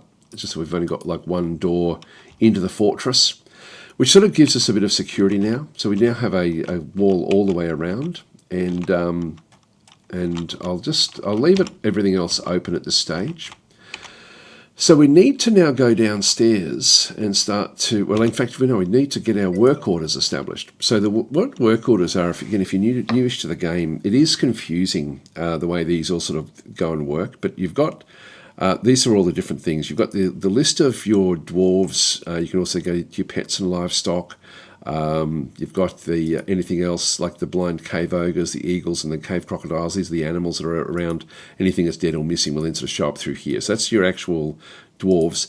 It tells you what they're all doing. So in this case, we've got ours. I think we can even rename these, but I won't rename these units. Unless we really run into trouble, and we need to. And we're just not going to get new dwarves, and then I'll start to name these, but otherwise I won't actually name them. And so this then sort of shows you what they're doing. So they're all just moving things around now into stockpiles, which is great. We've got dragsters going off to weave thread into clothing. We have like an auto clothing thing on with DF Hack. If you are new to the game, DF Hack is not something that complicates the game. It simplifies it enormously. I actually don't like playing it without that. Down through here, we can then actually have them locking into certain things, like orangutans. Orangutans is a miner. Oh, don't like that. Dragsters may be our main miner. I might lock orangutans into just doing mining. So this is, dragster into just doing mining. As we sort of come back through, we've then got this is the actual tasks they have to do. So there's a whole big long list of things that they need to be doing in the fortress, like constructing different buildings, like tables, chairs, beds, and things like this. So these are stuff that have all been allocated to them to go and do. And then the dwarves here are, again, just sort of picking those up. The next thing we have here is the place information, which we're not using just yet. There's really nothing much in here at all. These are just when we create like a zone. We've got a pen and pasture down the bottom there. We've got a meeting area that we've now established, an office and a dormitory. So they're the different locations or zones that we actually have. The locations themselves, we don't actually have anything. Stockpiles we have in through there. Workshops, we've sort of been building all of these up nicely. There's a whole heap down below as well, which we're not using, but that's all part because we reclaimed a ruin. This is the farm plots. I love this, like that you've got all this sort of stuff and we don't have any siege engines yet. So that's sort of all happening there. This is the labour menu, where we can actually go in and say, okay, miners, only selected people do mining. These are both our selected miners, and we've now locked in Dragster to only do mining. So Dragster is going to be basically not doing any other task other than mining. And so we can sort of add other units in if we needed to go and do that one. So we've got that one there. Then we actually have the work orders. Now at the moment we don't actually have any work orders. To have a work order you need to have a manager. And so what we need to be doing is actually either adding them in one by one or importing them. Now DF Hack does come with a number of them, but they're sort of a bit overblown. So if we go to import down the bottom here, this is all DF Hack commands. But if we go to import, I can then sort of see that I've got anything with library, like library basic, furnace, glass stock, military, rock stock, smelting. These are very, very defined. If you're going to bring these in from DF Hack, go through them to see what you do and don't need. Like these are sort of not great for the for starting out. So what I've done is I've created two of my own, like a DAS starter orders and DAS steel industry. We're not doing steel industry yet, so we don't need to do that one. But the starter orders just set up all the basic things that we need to be building for the fortress. If you do want this, I'll just show you where you can get it and how to then apply it. So if you go to ko-fi.com/DAStactic, I'll just show you where this is. This is where all my mods are. So when you come back down, you'll see that there's a thing there for shop. So just go to the shop. Doesn't cost anything, but just go into there. And then you'll see Dwarf Fortress work order scripts. So those two scripts are there, and you'll see it's free. So you can just go and click on that one through there. And just put a 0 in there. Or if you do want to buy me a coffee or something, that's fine as well, but just a 0. Like this is a pretty simple thing to set up, so don't feel obliged to do it. Don't do the right, yeah, that's okay. So just a 0 in there, and then just get it now, and that way you'll get it. And I think if I ever update it, I think you'll be informed if you've already registered with coffee.com. It's a really good system. I've really it's easy for me to go and add things into it, and there's just a description, a couple of handy work orders, placing the JSON files inside the Steam library, Steam apps, common, Dwarf Fortress, DF Hack, config orders. So it does tell you do have to go to that location. I don't know if I've got it there. I've got this one here. Let's just go and find that one. So this is my Steam library. So it's fairly easy to find. There's a few different ways. Yeah, I think this is actually the way to do it. So if you go to Steam apps, common, and then go to Dwarf Fortress, is where all of your Steam games will end up being. So it'll be one of these in through here, and then you'll find the Dwarf Fortress DF Hack, because this is a DF Hack command. So you'll sort of see DF Hack config, and then in there you'll sort of see that you've got was it scripts that we had, or orders, DF Hack config orders, and you just leave them in there. And so so once you've actually just put them in there, you'll then have access to them. And so it's convoluted to get them there, but gosh, it saves you so much time. Mr. Voxy's redeemed a character as well. We're still waiting for the first groups to actually arrive. Just leave that one there. But that will then allow you to go to your work orders, go to import, and then you'll see them here, and you just go DAS starter orders, bang, and that then loads in all these different orders, all running down through here, which the manager will then allocate out to all your dwarfs. If it can't do something, it won't do it. At the moment, you'll see the 3 little dots means that it hasn't been allocated yet. If I unpause the game for a day, we should then see should then end up with orangutans. May or may not get there. Let's just go and have a bit of a look. I'll just unpause for a second and just see if anything actually happens. We'll just go back to our work orders again. Still hasn't been processed yet. So every day, orangutans will, as the manager, will come through and figure out. Now is that orangutans? Yeah, this is orangutans in here. So here we go. It's now going to go off and manage work orders. That's his new job. So that's the job he's going to do. He's going to go across to his office. Bang. He's now allocating all the work orders for the day. Sitting on his chair, and he's still doing it. So he's figuring out, okay, we need this done and we need that done. There's a dog playing with him.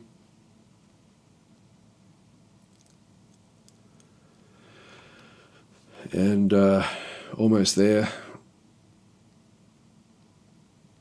Just wait for him to leave, and then we'll So he's now sitting in his office working away. He's already allocated a few because there's a work order. When the work orders are done, they come up through here. So somebody's already made a wooden bin. So there's a wooden bin that will be just sitting back in here. There we go. There's a couple of them now that have just been built in this particular location.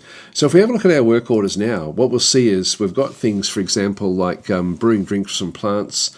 No one's got that one yet because it may be that we just don't have the right numbers to be able to go and do anything. So he said, okay, we need to process some plants. So we need to be processing plants. We need one bucket. So get a bucket built. Down through here, we need some wooden splints. We're sort of short on splints. We're short on crutches. We need to make more beds. We need ash for making the soap. But we can't make soap from tallow if we don't have what we require. So if we go and have a look at, for example, maybe I'll have a look at this one because this is how we're ultimately going to be making it. So we're going to be making soap from tallow. We're going to have a quick look into here. And so we need to have at least 5 unrotten tallow fatty globs available. And we need to have at least 3 lye containing items, 3 buckets in there with lye in it. And then that will then, and we need to have that the soap bars available is at most 5. Now this is probably not the right number. So the amount of soap bars available is at most 5. I need that bigger. I'll be needing probably 20. So I'm just going to go and change, which won't, at the moment we've probably got 0. So if I just go into here and change the number to say 20, I can then just tweak the work orders this way. So if I'm finding that certain things are not being done, and I'm wondering why, that will be what I can then go and do. Making chairs, tables, these haven't been allocated yet. So he's just going through preparing different meals as well. Like just start to sort of, make the different meals available for, for the actual fortress itself. So he'll just go through. We don't have to think about it now. We just leave that to happen. The only thing we have to worry about is if we need something done and it's not being done. Now, one thing I definitely need to get is to get a rock. I wish there was a search. There is a search there. If I go to blocks, I think that's not it. Do that again. Alt S.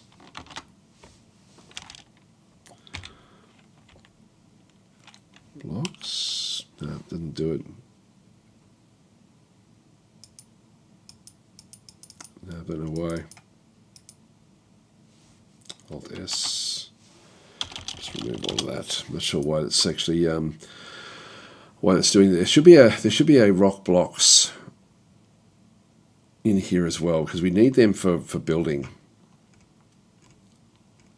And if it's not, this is where we would then need to go and add it in. It's rock crafts, rock thrones, tables, doors, floodgates, grates, bookcase. I'm not seeing rock blocks. That's interesting. When I set this up, I may have made it because it is something that's fairly defined. Rock mechanisms. Yeah, I'm not seeing it there at all. So I'll add one of those in. So to add in your actual own thing in here, I do want to be having blocks. So and in this case, we may want to make them out of something very particular, like just have it only one type of rock.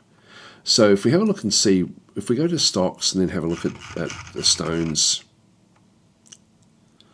or boulders, is that what it is? It won't be boulders. Sometimes it's hard to find what you're looking through here. I think is it stone?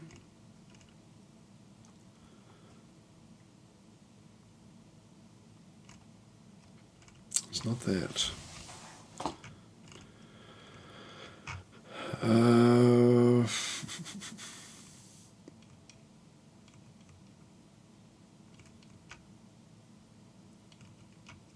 There's logs.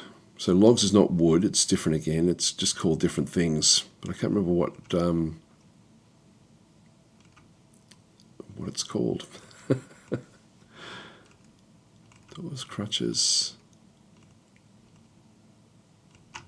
Oh, it is boulders. Yeah, boulders. So if we look at boulders through here, we can then sort of get a bit of a feel for how much we're going to be getting of different things. Now, we've got shale. We do have some limestone, which will be coming at some point. Granite. So we don't have a real lot that we're sort of seeing through here at this point in time. This is all of the different boulders that we actually have in the fortress at this stage. I might just let that one go, and then we'll just see what we sort of end up having available. And so we will be needing to build blocks. Maybe we'll just go back down to F3, which is this zone here. And what are we getting through here? We're getting shale. So I might make shale blocks. So if I just go back into my work orders, add them in. In this case, I can, if I know what sort of location that I want to be using. In this case, it's going to be a stoneworker's workshop. I can do it through here, or I can just start to type in like blocks, and we can then sort of go into very, very particular types of blocks as we sort of go back through here. So we're going to go into rock blocks, make rock blocks. So I'm just going to go there. That will then get added to the bottom of the list. Just scroll down, make 10 rock blocks at a time. And so in this case, what I can do is I can then go, and this is at the moment just a one-off order, which is not what I want. So I'm going to go and give it a parameter. So it's a one-time order. That's what that means with the sort of square with the 3 dots. Just means it's in the list. Just go and do it. Hi, Sev. How are you going? How goes the calling? It's going very, very, very, very well. We think we're secure. Yeah, so if the amount of rock blocks is less than, say, 100, I'll add that criteria in. Just change our number there to 100. So do it if we've got less than 100 blocks available in the fortress, because we do need to use these for all sorts of things. These are so useful. And then if we go to the amount of non-economic hard stone boulders is greater than 10. And so we don't actually have that yet, but I'm going to change the parameters of this. So we're going to be going into the material is going to be what was it, shale? I don't know if that will then show up. Yep, so shale, I'm going to be using, the amount of shale available is greater than 10. So when we have more than 10, we'll then do the order to create the 10 blocks. So at the moment we don't actually have 10 of these, so that will then be, once that's been satisfied, we'll then end up sort of having those. So, and then we'll make these will be shale blocks, so it's rock blocks in through this other side again, so we can just go back across. So that's the material. We're very specific with that, but this is not, the rock blocks themselves are, this is now gone to like an actual work order. If I come back into this location, rock blocks, is it this one here? No, that's not going to be, that's going to be 10, that's okay. What does this one do? Set the material used, so this one's going to be shale. So make 4 shale blocks. And so in this case, so there's 4 blocks that come out of every one piece of rock. So make 4 shale blocks, 10 out of 10 basically. So we're just going to keep on making shale blocks. So we'll end up with a shale fortress along with the alabaster. Unless we find alabaster, but we'll just sort of leave that one there where we just end up building the blocks. So in this case, we're not satisfying that because we haven't got the shale available just yet. Where was it? Yep, that's okay. There was a question. Where was it? So Syrian's saying, good morning, fellow dwarves. Are we bird food yet? Not yet. So I'll just put my sound up so I can hear the beeping when it does come across. All right, so that's our work orders. And again, just double check if there's something that you think that you'd be needing, like, to sort of then go back through. So we are getting some shale being left over through here. And so eventually Dragster will become like a really, really master miner, but just not yet. And the hair is now sticking, which is good. So we'll just keep on sort of smashing our way through here to ultimately get this access to water. Now, as we do already have some blocks, and so if we just go back down into here, you'll see that we've got a few blocks down in this other side. Let's start to plan out how we're going to fix this up. I'll just pause this one again. So we've got like a, like I always like to look at this to get a feel for what we have. Let's go down. Okay, there's nothing, the bottom layer is the bottom layer with the road. So we actually have that one through there. We have on the little mini map here a rock pillar or a rock area that extends out across. Let's have a look at this one first. At the moment, this is a nice little area. We can block off up here at the bottom. As we come back up though, there's two layers there. This area still extends across, but then sort of opens up. So it goes from there, opens up to a big layer as we come up above this area, and unfortunately then goes around the corner there. So this is not ideal. So we'll need to figure out how we then look after this zone. I'm trying to block things off so that there's nothing that can really break their way through. So as we come up, it then goes up even higher again, and then it blocks off here underneath where we are. So if we have a look at this one through this other side, if I keep it back to here somewhere, we then only have a few different layers that we have to then go back up. Unfortunately, it goes right off the map. So I can't really lock off the whole map. So we need to secure this. Yeah, there's some blood there, crocodile blood. There's a dead crocodile there. This is Zasset has been fighting. Does she take any wounds herself? Yep. Can now reside in land sounded such happiness. There we are. She's happy. She's a happy dwarf. So she'll just go off and kill the different bits and pieces that we sort of see back through here. All right. So we probably need to be a bit more defined with what we do. Now we also then have, so we're trying to figure out the best way of blocking off the whole of this bottom layer. That's all pretty good there. It's just, and this gets blocked off all the way up to the top here, and then there's only one layer there. So we can sort of go up here. So we can walk up to here and then actually have a bit of a problem where it's where we end up having the it's only a single layer up through here. So we can start to just build what we need to be building. So let's just go back across and start to plan this construction. So we'll just go. I won't put in reinforced walls at this stage. I'll just make normal walls. Now we've got the planner. I don't want to use the planner here. So I'll just go across. In fact, I can still plan for when we do get blocks. There's different ways of doing this again as well. So if I go into wall, and I can actually go, even though I've got the planner on, I can keep the planner and just go any material. I can actually change that to like a stone, and I can then go and say, okay, look, what I want you to do is to use stone blocks, and in this case we've got like shale, alabaster would be fine. I'll just go and unclick all of the other stones that we've actually got access to. In fact, if I go into, I think it's got the blocks.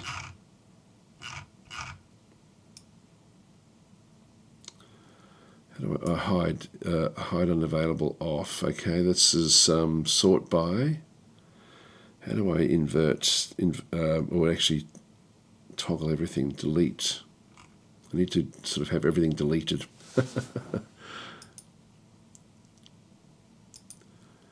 So hide the unavailable. Sort by available. In this case, I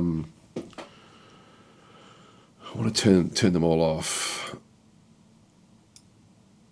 No, it's one by one. It's one by one. Current filter.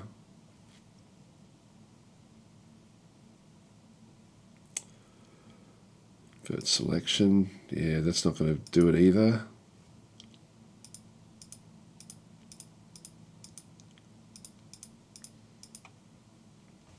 So I'll only go with stone. Delete the filter. Done. Toggle. It doesn't do it. That's too specific. So I have to press enter. Oops. you have to select them and then turn them on or off. But if I just click on them, yeah, look, I'll just leave it where that is. If we just go do this one here, just shale, yeah, everything else is okay. This is all we can actually build out of at this stage. So if I just leave that one on,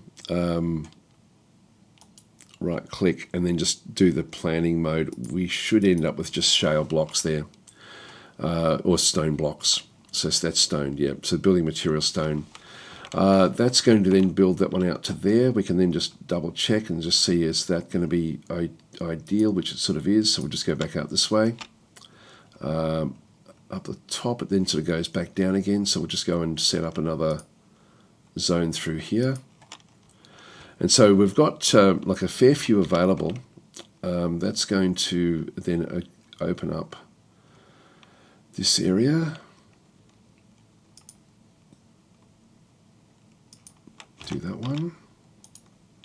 One thing we have to do is just suspend the construction on these corner bits, just because they need to, like if we blocked this one off, we wouldn't be able to build this. So we need to have these just open. All right, that then gives me this top little area, which I can't really make use of anyway, but I'll just leave it where that is. That then will keep everything off this side where we don't have to worry about it. And at this stage, we'll then be coming back down this way, so that will then sort of be fine. Let's go to the northern side. So as it sort of comes back down this other side, it then opens up here, but it's actually not too bad because we've then got this little area. If we have a look up, we've got a couple of zones there. 2 layers there. How many layers there? We've got 2 layers there again as well. If I go and build a wall here, it actually blocks off that then ends up becoming a seal at that point. So I'll go and build these as well.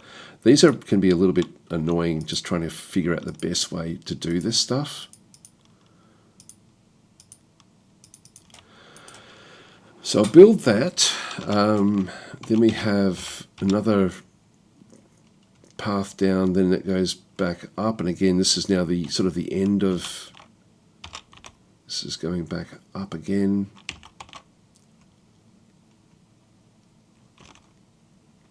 So we've got that established.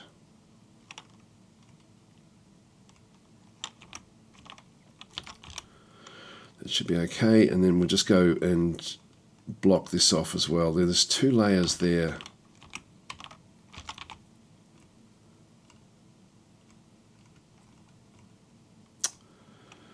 Yeah, so I'm going to have to build this one a bit differently. I'll just do it from in here.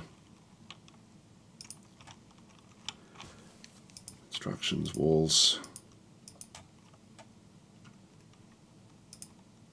Actually, they're not going to be able to do even though we've got that one planned, they can't do that one until they sort of end up in there really. So that's going to just block that one off. Then we've got this big block in through this other side, which goes all the way out to here. And then we have to ultimately then block off this portion. So it goes up. That goes up a few different layers, unfortunately. So we'll need to need to build across here as well. So let's just go and build more of these. Instructions, walls.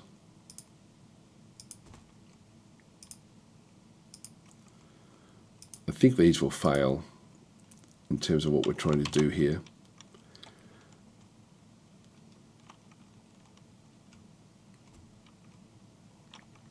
Now that sort of works. We only need to go 2 layers up in here. We'll have to go and dig other ways for them to be able to do that one. We then end up with a way of it not really being able to break through. Down in here we have a lot that we need to try to get rid of. So unfortunately we're going to have to build a lot of walls up through this zone.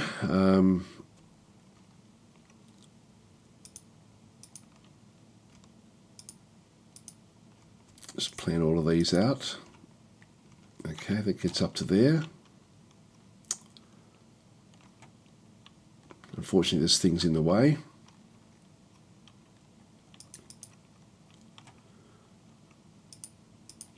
dig those across. Now we're out of locations in here.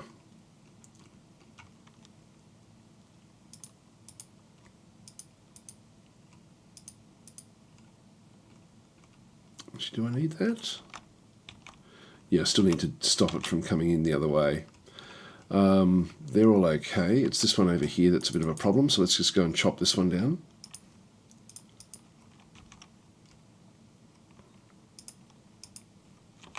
Whoops, this is all planning mode, which I don't want to be doing. So if we go back into this one here and just unselect that, we definitely want to be actually chopping them straight away.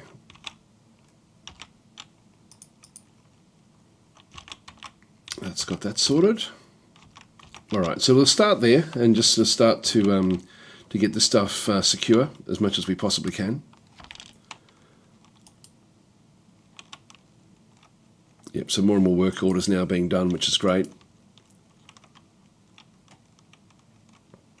And we're being told certain things are required before we can build things. So we need to keep on doing more of this mining from back in here. So we need the, at the moment we're only getting shale, but we'll just keep it sort of cracking through.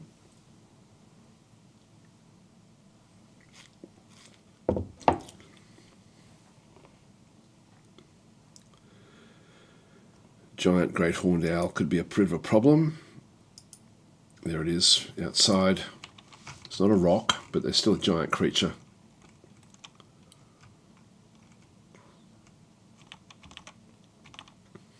What we might do as well is set up a bit of a dump zone somewhere. Actually, one problem we have is we don't have access for the caravans to get in properly. So we need to sort things out a little bit better than what we've got.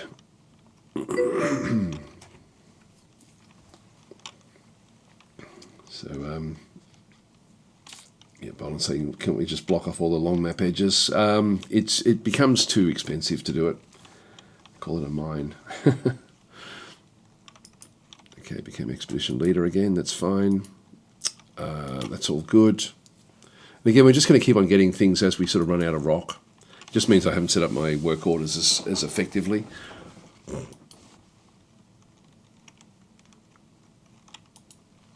Wooden buckets now complete. That's good.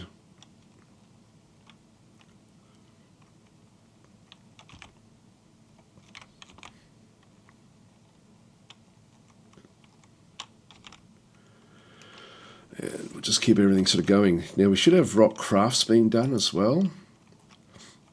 We've got nest boxes.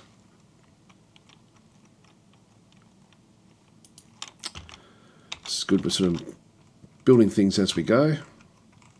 Let's go down and have a bit of a look to see how we're going with the with these constructions. Nothing happening in here just yet. There we go. Got a few things. We can now resume construction there.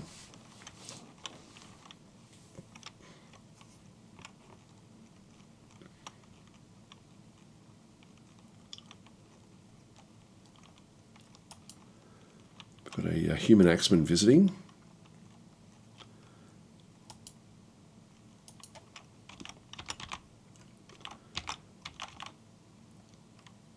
Alright, so we're slowly sort of making our way through to where we can get water.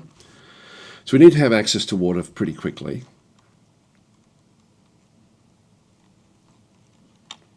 But everything is, actually, we've started off pretty well here. Even our dwarves are actually happy.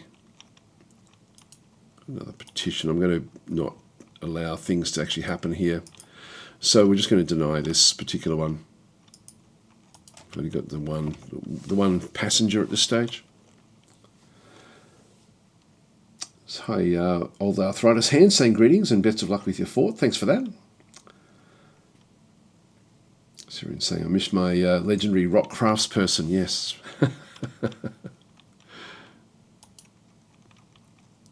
Yeah, it looks like this is where we've got certain things that are, it thinks it can trigger what it needs to do, but then it can't find the actual stuff. So this is, when you get a lot of these, it is worth trying to fix what it actually is.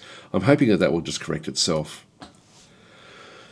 Ultimately, we'll just go back up the top actually, F1, So this is the fortress that we've, we're sort of taking back over. It's now nice and summery outside. I've locked one of the doors. Yeah, so this is actually just trying to produce the different meals, easy, fine and lavish meals. Needs unrotten, cookable, solid item. Just can't find what's required for it. And so if I go and let's just try to sort that out. I mean, it is useful to sort of see how things actually do work with this. So these are errors that have come through from the work orders. So if we have a look at the meals, all the meals are together. So if I just go to the bottom here, I've got easy meals, fine meals, and lavish meals. Now the actual meals require different ingredients. So if I have a look and see, it's trying to do 10 of these at a time. And so if I go and have a bit of a look, it started the first one, so it needs to have the amount of unrotten prepared meals needs to be at least 30, and it's not satisfied. So that's actually is less than 30. Now that means we must have more than 30 already done. So I must have gone over what's required. And the amount of unrotten cookable solid items, it says at least 10, but I need at least 20 to be honest. So in this case, it's not finding them, but it's already halfway through the work order. So I'm going to change that to a larger number. Oh, actually, no, I won't, I don't think. The trouble is that it's actually, it's doing all of these together. So it's trying to satisfy all of these different work orders. And they all require the same sort of things. So what I might do is this one here is unrotten cookable items is greater than 10. I might change this number to sort of like 30, just so we sort of get across this other side. And then we'll go to the lavish meals as well and just have a look at that one there. I'll just change this one up to say 50. So, and then we may have to just change the numbers that we end up going with. So like with the easy meals, these are sort of like the basic stuff for the dwarves. I'll change that number to say 50 as well, just so they keep on doing more easy meals than not. If they put them in bins or barrels, then we don't really have a problem with it, so that's all okay. Got a troll now down in the bottom layer. That's okay. Trolls can climb, so we do have to be a bit careful. Just see where it goes off to.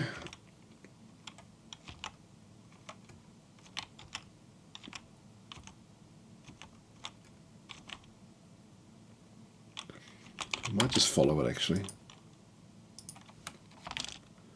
These are the sorts of, these are considered animals, but they will hunt.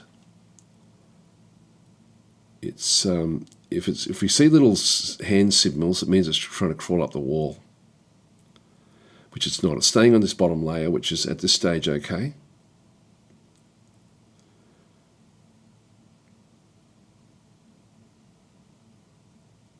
So it's not trying to get up to our layer just yet, because it's now wandered off. Alright, so we've now lost sight of it.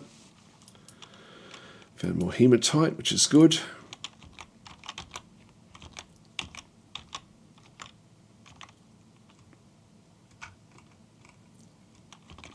Let's go back down into F3, which is as we sort of move along. So we've got hematite in through here, which is an iron ore.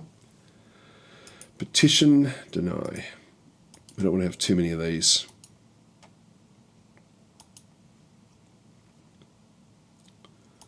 One of the things with the kitchens as well, I can change my work orders to have small numbers. So if I just go back down into the preparing the lavish meal, if I change the number here from 3 to 1, and same in here, and I'll just make these say 2.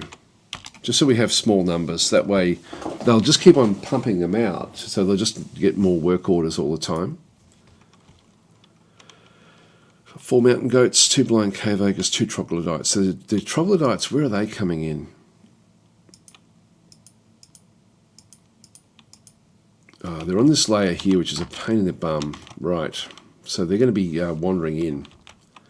Now they're going to start to come in and cause all sorts of annoyances for us. So we might have to kill them off. There's 8 of them. Yeah, there's already a troglodyte fighting dog. The dog's already attacking it. Yeah, so it's already, the troglodyte's already made its way up into here. Let's kill these things off.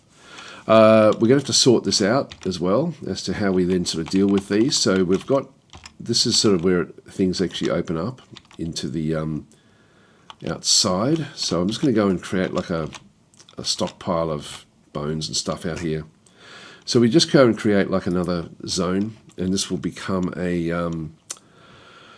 garbage dump.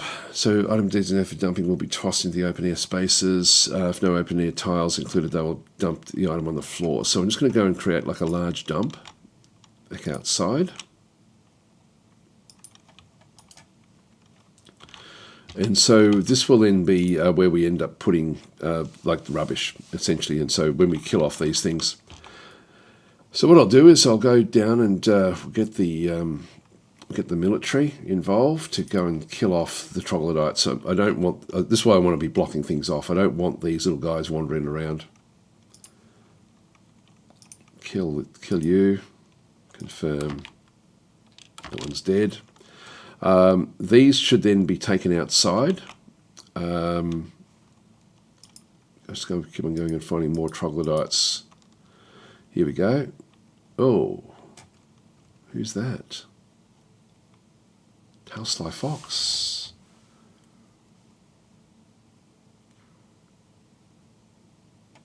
Uh-oh. And my dwarf has died. Got a troglodyte that's dead as well. And Tailsly Fox. Wow. Okay. Well, here we go. This is why you don't have big open spaces. He's fallen off. He's leapt to his doom. We don't know how high up. Let's see what actually happened here. Is Tails in? Just have a quick look and see if I can see him there in the chat. No, I can't see him. Okay, we owe him a banning. Let's go into each of these. So Private Joe has become a peasant. Sev has become a militia commander. We'll just leave that one where that is. Okay, let's have a look and see. So Sev is fighting. The troglodyte is fighting. The farmer Sick is fighting. Troglodyte punches the farmer in the right lower leg. Yep, these are problems. Farmer slams into an obstacle. Where? Fighting on these stairs is... Uh-oh. Sick is scrambling. Now, Sick may be falling, but is trying to hold on to to this way up in here. So if Sick falls all the way down to here. So if Sick Sick has jumped off. This is why we need this is why we need to keep these bloody these troglodytes out. So Sick is in massive trouble. Tailsly Fox.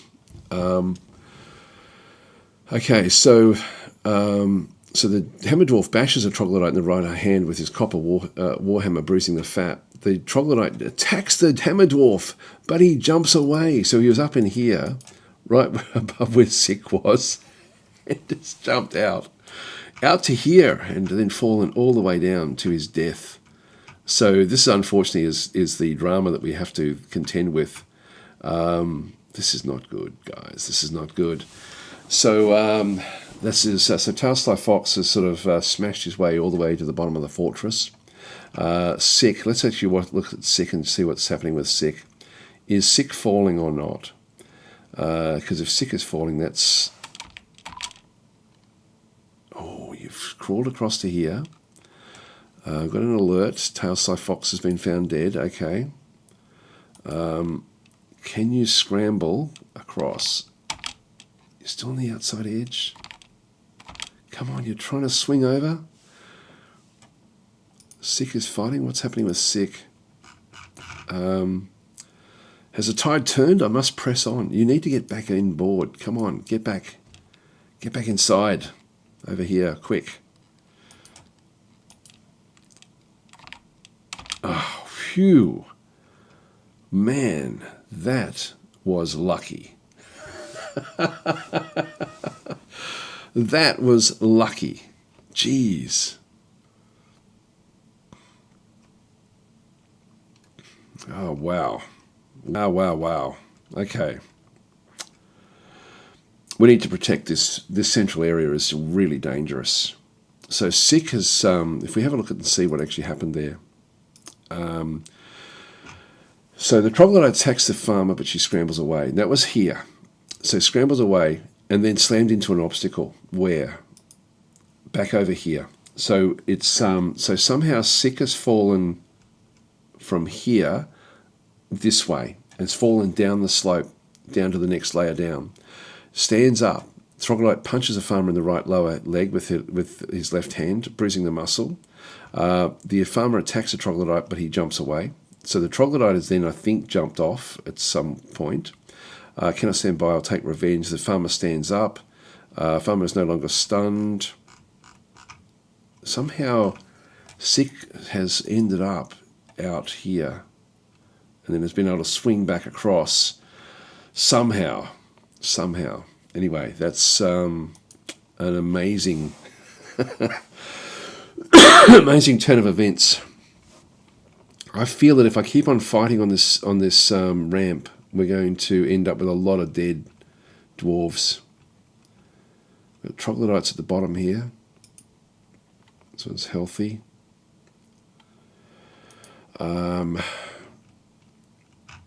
Okay, well, there we go. We've got, unfortunately, Sick is, Tailsly Fox didn't make it. We're going to have to figure out a better way here, actually. We need a better way. I'm going to block this off to, I'm going to have to create like another wall here. I'll make this out of wood. So we'll just go back into this one. We're just going to go and repaint the zone. And we're going to erase a little bit. Yeah, I'll erase it to there. All right, let's go and build a wall here. Oops, that's the wrong thing. Don't want that. Go to each one of these now and just cancel the construction. I want to actually now select what I want to have.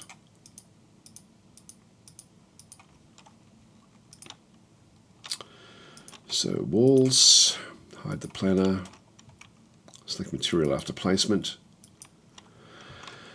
And then we've got tower cap logs. So we'll just make these all out of tower cap logs, and then we'll just have one little area in the middle there. We'll just cancel that construction, and then we will just put in a door. So we'll go back into doors and hatches, door, and then we'll just put the planner on. Why didn't that work?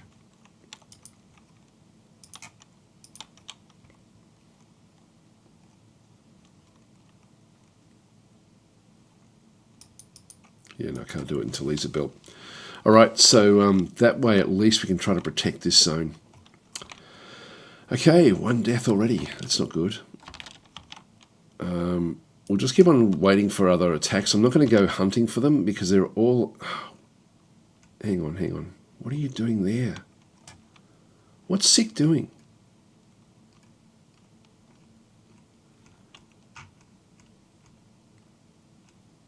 What on earth are you doing there?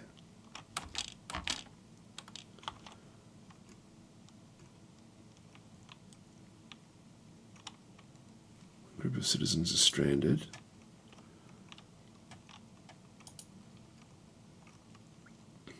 Now, if you fall, it's not going to be so bad. If you fall from here, how are you doing this? The farmer. It's our doctor as well. Swayed by emotions. Skills. Combat. Other skills. No, there's nothing much there really. I don't know how you're able to climb on like this. But where are you now? There. I think we'll just follow. We'll watch sick as we go. Let's go and see what actually is happening here. So still crawling up. Why are you crawling? Now she's crawling super high up. Hang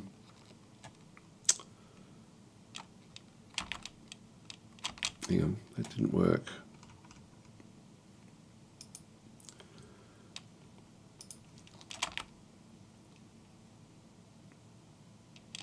Okay, so found the more troglodytes.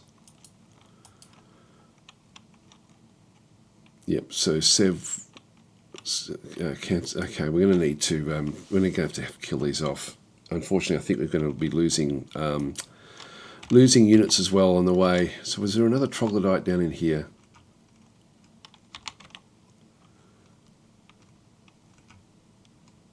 Let's just see if we can actually locate them. See how high they are. I don't want them. I don't want to be attacking them when they're near this. Where's that other troglodyte?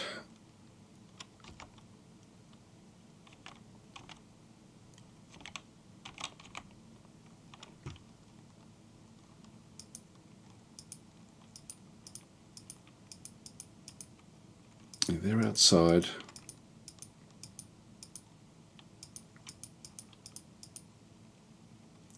That one's sort of close to where we are. That one as well. That one's sort of just outside of where we are. This one's the problem one.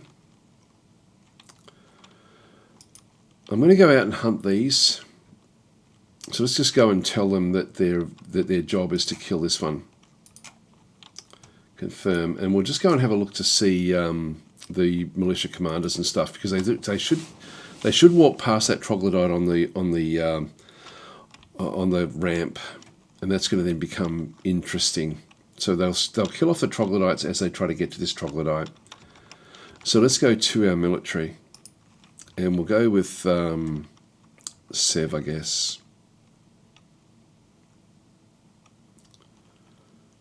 Hang on, 1, 2, 3, 4, 5, 6. Yeah, that's okay.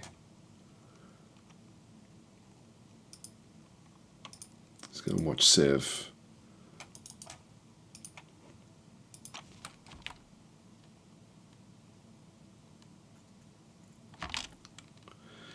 Okay, that's one.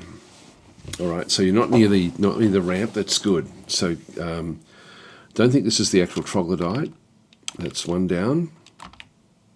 Going off to kill the other one now. There goes sick.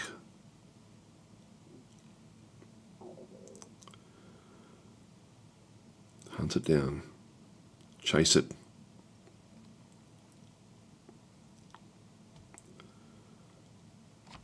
What else is happening? Private Joe is fighting as well.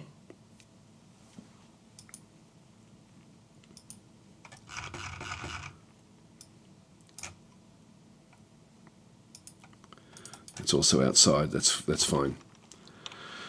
So Private Joe, they're both outside killing off the troglodytes. So just want to get rid of them. I don't want them around. So I'll just let them do their own thing for a little while. There's still 5 troglodytes on the map. Still with the kill order. Just let everyone else do their thing. So luckily, that troglodyte that was inside was killed here, which is good. Okay, well, there's a lot. Troglodytes are a pain in the bum, as you saw. Like, they're just annoying. We need to resume construction there, resume construction there.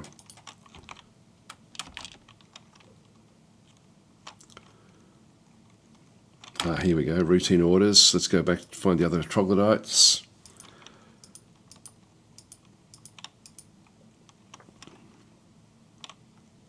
That one's a fair way away. That one's close. That will do.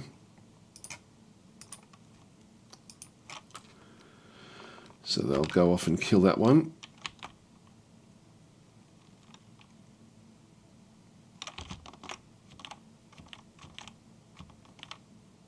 They're fast.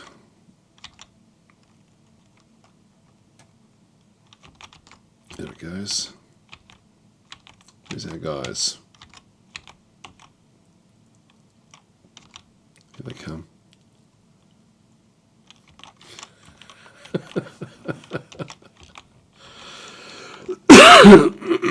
Okay, there's another one down. 2 more troglodytes. That one's way off top end of the map. I won't worry about that one. This one here is also way off. Let's not worry about them. So that's okay. We'll just leave them where they are. We'll try to get this all sorted. Back in this location. We might make this a bit of a top priority. So we're just changing the work orders so that these, or the work priorities, so that these get built fast. In fact, I'll do this one first.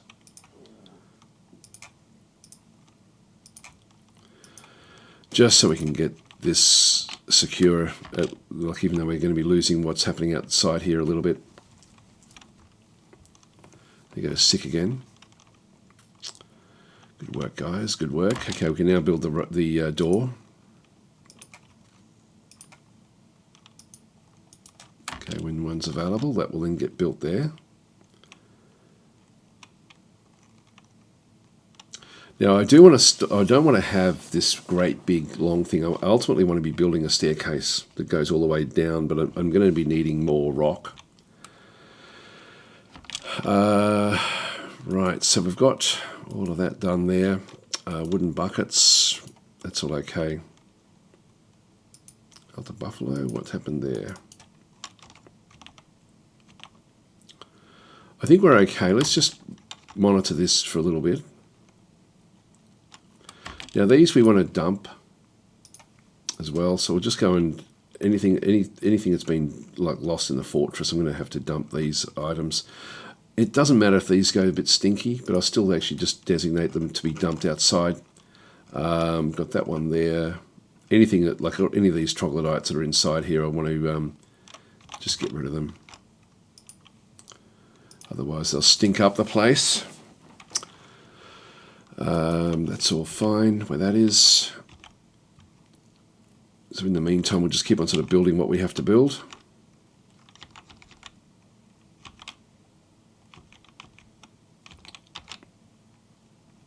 And yeah, everything is sort of at least sort of established anyway. So things are sort of moving along reasonably well, except for the loss, of course, a loss of life. Iron mace there. I don't know where that. Oh, this came from in here, right? Yeah, we just got too much to do. So and now we've lost one of our units. I'll just go down to where the well is. Now at the moment we've also then got is it Sev? No, is it? No, who is it? It's Orangutans is also one of the miners. Private Joe. Okay. Yeah, this was one of these things where I didn't think about this. I'm just going to go and suspend the construction there. I'm going to have to pull apart this one here. So we're just going to go back in and remove that one because I need to get into this one here. I need to actually, one thing I could do is actually just go out to here. Yeah, look, I won't do that. I'll cancel that construction there. I'll build it there. Oh, hang on, no, that's still not going to be good enough. It has to be there. It has to be there. Yeah, so we do need to go and this is where you're just going to be. You can't leave any little gaps. It becomes a problem. So we'll take that one out.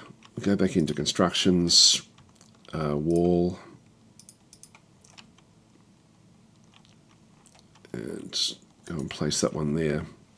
Right, so that will be okay. That will both be built.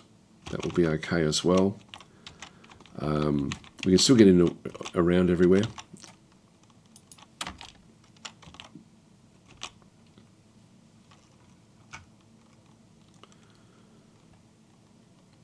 this is good. The farming is now just automatic, which is nice. Dwarf is fighting a troglodyte. Where? So they're back again. Nice work, Zasset. This is the this one is now hunting them down as well, which is great. All right, we don't need to worry about that one. That's a long way away from where we are.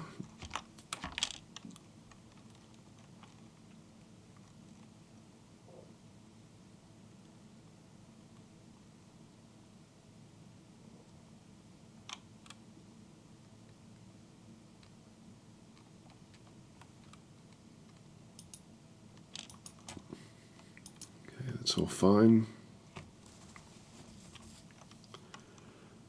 Just got a lot of work to do. What else is going on? That's okay. At least we know where to look if anyone dies. So we'll just let them continue on.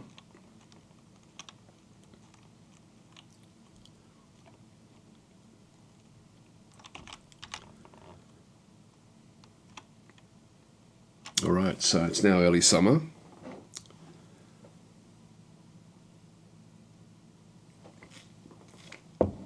And all the troglodytes are gone.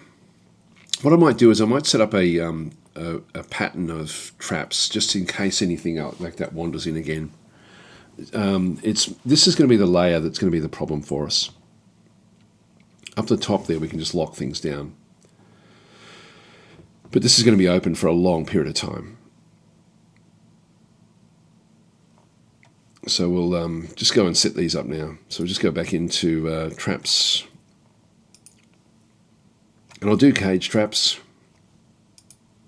And again, I'll just do it with the planner. So we need sort of mechanisms in through here. I'll just go and set up like a pattern of how different units might sort of approach this particular location. They're not going to really be much more than just that. So we'll just go and set up cage traps in here. That should then pick up a lot of different units as they sort of come through initially. It's now summer, great.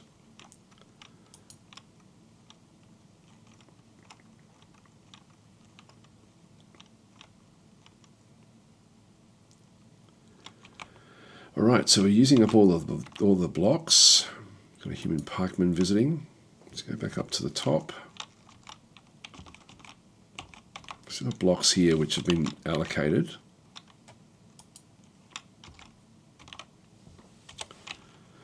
All right, so we're now working our way through here, which is good. So we're now starting to build what we need to be building. So we'll just keep on sort of working our way through. This is excellent. See the cats are certainly out and about doing things. Petitions deny.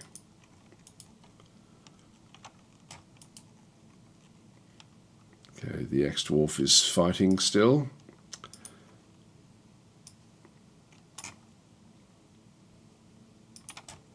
So just killing the creatures. Here's the troglodytes now starting to get miasma around them, which is why we want to get rid of them from everywhere. These will start to smell up the place. And unfortunately we have one right here.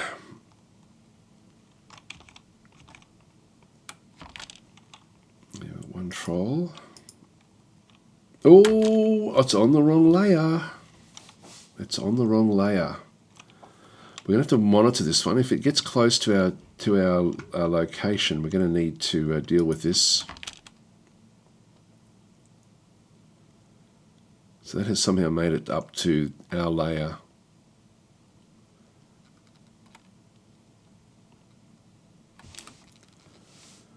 Big creatures. Now it's getting close. Getting too close now. Oh no, it's up in the north. That's okay. Scrambling, so that's it climbing.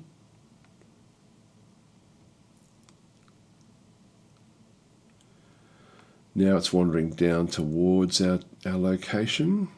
Keeps on sort of climbing up. So these are considered animals. They're not considered like enemies, but they are enemies. It's in the tree.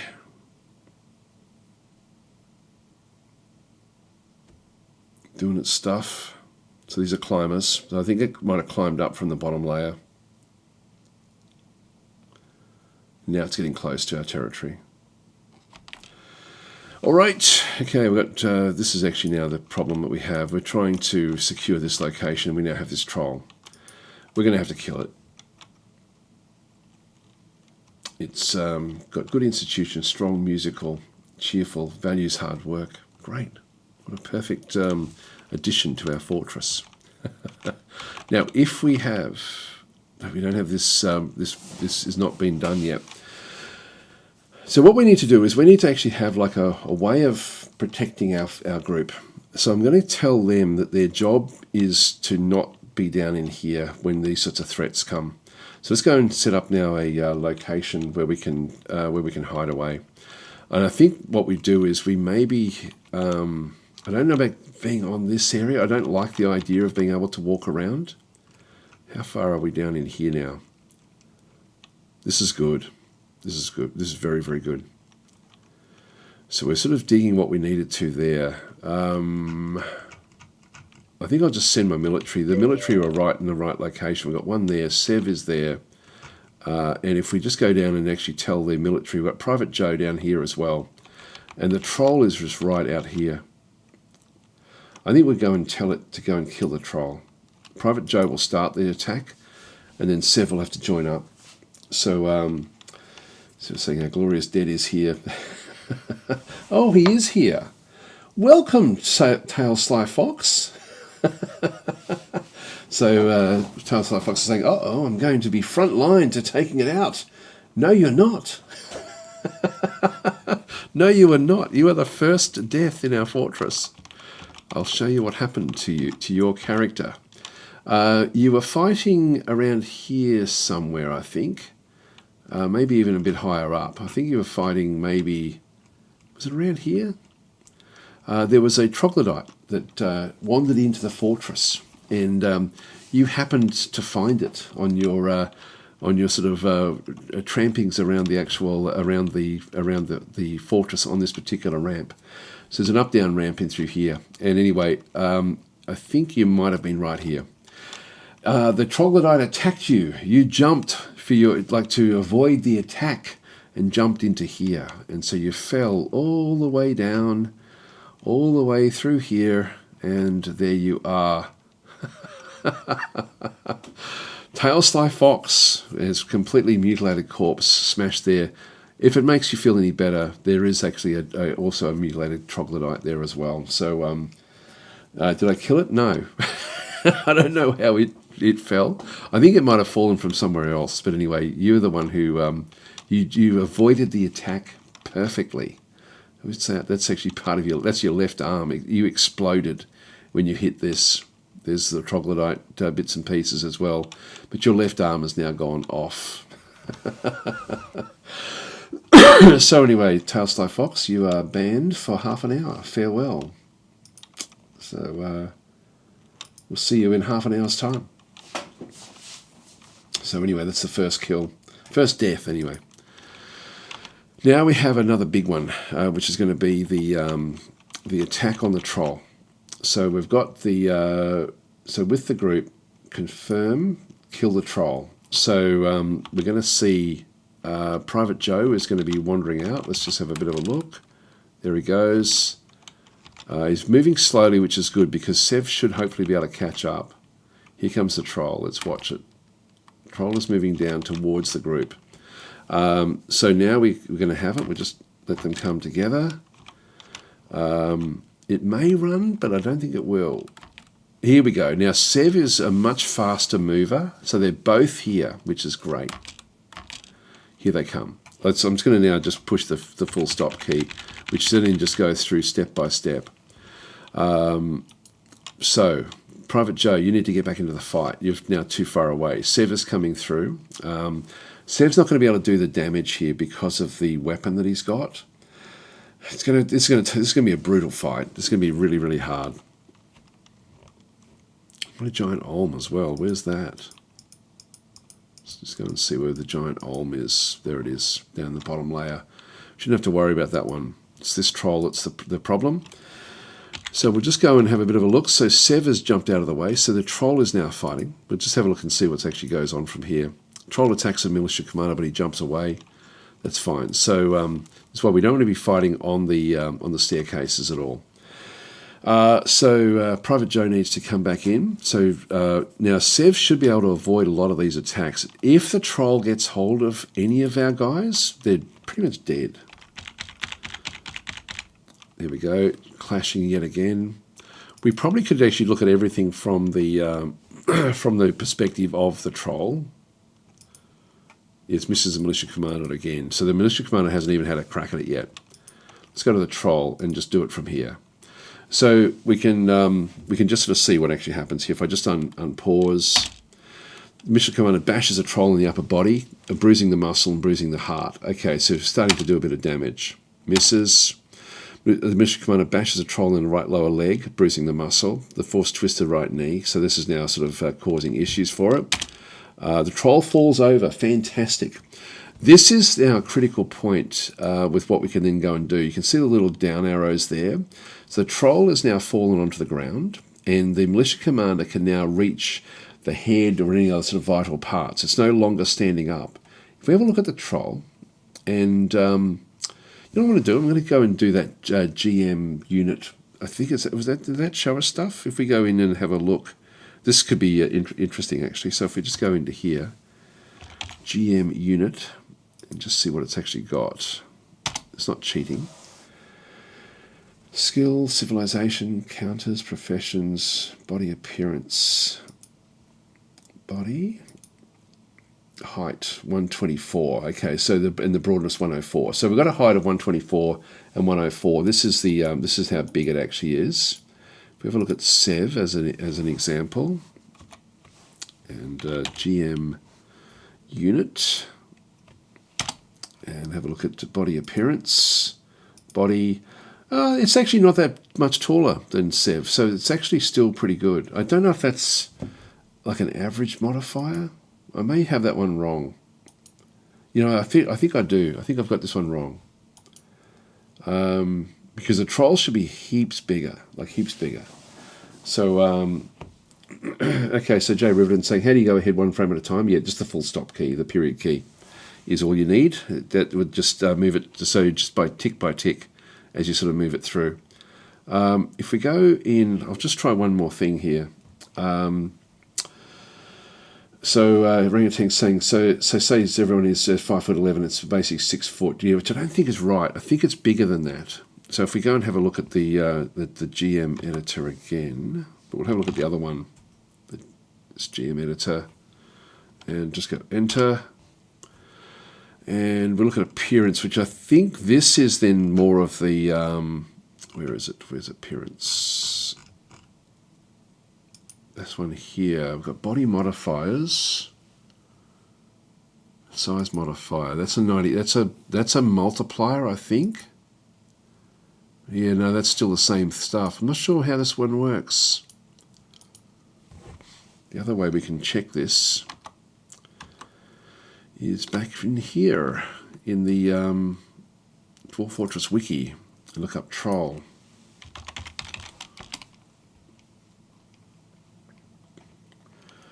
Building destroyer level 2. Oh, good. Okay, so we do. So these are building destroyers. Size.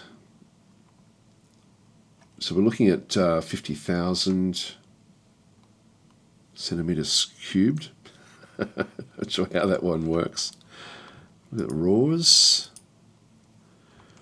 I thought this would sort of show the body appearance broadness. Yeah, okay, that's just the multiplier. Not sure how we find the actual size of it. God, it's so detailed, this game. But it's big. Like it's massive in comparison to us. So I think that's just a multiplier for other trolls, amongst other trolls, the one that we sort of saw there before. So it's slightly bigger than a standard troll. If we have a look at yeah, the size that it's got there, if we just go back out again, like if that's, this will give us at least a bit of an indication. So we go back to size, body size. Okay, size is a measure of how big a creature in a volume in cubic centimeters. It's called body size or size in the raw files. Size has many important features. Yeah, okay.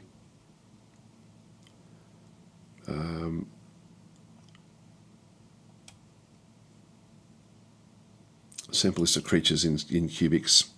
So this one then just goes through. So essentially a dwarf is 3,000 at birth, 60,000. Okay, so the troll is not that much different. Okay, you can get up to 250,000. So it's smaller than a water buffalo. So that's actually not as big as I thought it was going to be. All right, so this is not a massive creature. Kobolds are smaller. Again, so they're tiny. Yeah, that's the smallest giant animal. Largest domestic creature there is 1,000 near the water buffalo. Okay, all right. This gives us a bit of a feel, but so it's not that it's not that much bigger than what we are. Well, let's have a look and see. If we go this one here and have a quick look at its, I don't think we'll actually see its actual numbers unless we go back in and do that same trick again. So GM unit. Go to body appearance, body. Yeah, no, this is still not. That's not really doing anything, is it? This one should be heaps bigger. All right. We'll have to assume, let's just assume it's twice the size. We'll just go that way. So we'll just keep on sort of smacking it. So while it's down, we'll just have a bit of a look around. Now, it's actually crawled under here. So if we have a bit of a look again at the troll, actually I'll just do it from the troll's perspective. So it falls over. It then crawls and scrambles towards the militia commander. So these things can crawl up and do different things. So we'll do the next one. Bashes a troll in the upper body, bruising the muscle, fracturing the ribs, which is good. This is not an undead creature, so in this case, pain will cause issues for it again. It misses the militia commander yet again. Chipping the bone in the left leg. The hip has been bruised as well. Troll misses the militia commander. The troll is now looking sick, so it bashes the troll in the lower body, bruising the guts, and so it's now going to start to vomit. So troll attacks, but he jumps away. So again, we're very, very agile. This is why we don't want to be doing this on that ramp. This is what caused the death of Tailsly Fox. Militia commander bashes a troll in the upper leg, chipping the bone. It's going to take a lot to kill this thing. Let's just keep on going through until we see the troll actually hit something, or we hit it and basically kill it by hitting it with headshots. So it keeps on attacking. We keep on jumping away. We'll wait until we see Private Joe arrive as well. Okay, this is again just hitting it in the legs. Okay, militia commander bashes a troll in the neck with the copper mace, bruising the muscle, tearing the upper spine's nervous tissue. Hitting it again in the leg. So we haven't been hit yet. I think when we do get hit, we're going to know it, if we get hit. So bashes a troll in the upper arm, fracturing the shoulder bone, pulls the left shoulder. Troll attacks but jumps away again, bashes the troll in the lower body. Keeps on going. This is again with the lower arm. So we're just pulping it, fracturing bones in the upper arm again as well. This will then sort of make it so that it bashes a troll in the upper leg. An artery has now been opened up, so we should now start to see blood around the place. Troll is still on the ground. You can see the little down arrows. And here comes Private Joe finally. It takes a lot to actually reach where things are going. It's only Sev at the moment that's been fighting. Now there is actually a smattering of troll blood. We are also seeing things on the ground here as well. Are they teeth? No, that's troll blood is not red, of course. Troll blood is this sort of green colour. So we do actually have, it's heavily bleeding, it's winded and tired. Sev is healthy. So this is good going here. I'm glad we actually went out and met this thing outside like this. So we'll just go back in and keep on going. Just always got to make sure that is set for pausing. There we go. Misses again. Upper body. The spear dwarf stabs the troll in the right tusk. Okay, fracturing the tusk. Twists the head. So Private Joe is now coming in to try to hit the head again. Bashes a troll in the right hand, fracturing the bones. Troll's not going to be able to do much. Stabs the upper body, fracturing the ribs again as well. This is good stuff. The troll attacks the Mr. Commander, but he rolls away. So Sev is now on the ground as well. Stabs a troll in the right lower arm, tearing the muscle. Bashes a troll. Again, that's good. I don't think we're going to have any troubles here. I think we've now done enough damage. We'll just keep it coming until we end up getting the kill. So this one should end up being killed fairly quickly. So it's handy actually having trained soldiers coming into a fortress. It does make a difference. Okay, now he's gone in and stabbed it in the chest, but it's now lodged firmly. The Mystic Commander bashes in the leg again. Pulls on the copper spear and gains repossession of the spear again. Keeps on going. So the troll hasn't been able to hit it. The troll passes out from exhaustion. We now actually can just kill it off. So, sorry, if I just go back into the troll, I'll just make sure I've still got that one selected. Yeah, that's okay. We'll just watch it because this is now unconscious on the ground, heavily injured. Unpause, and there we go. So it's now been killed, which is great.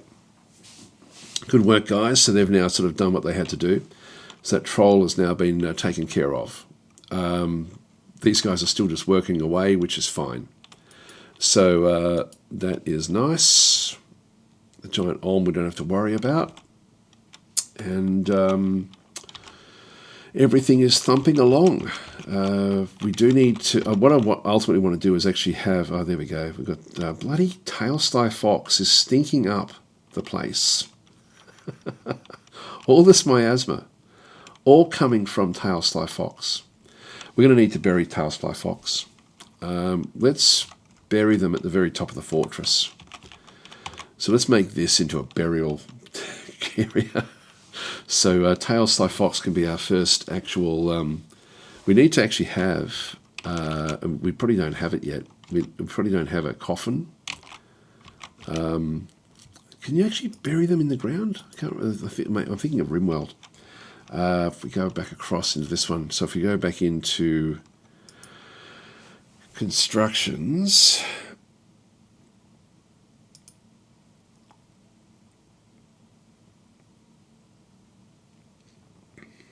Yeah, there's nothing there for burials. That's not it.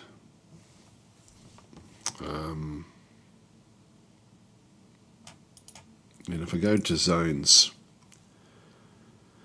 the zones we need is we've got tombs. The tomb, like, so they don't actually bury them underground.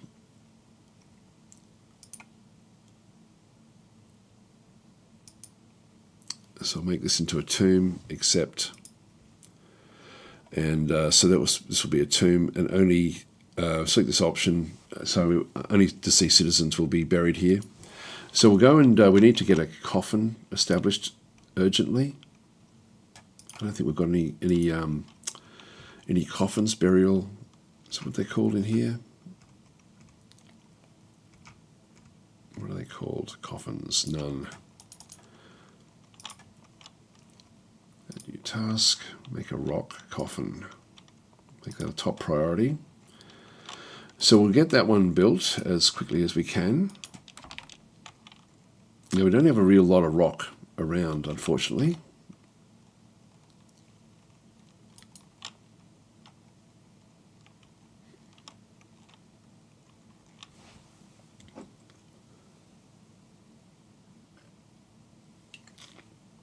Damn it. 7 troglodytes.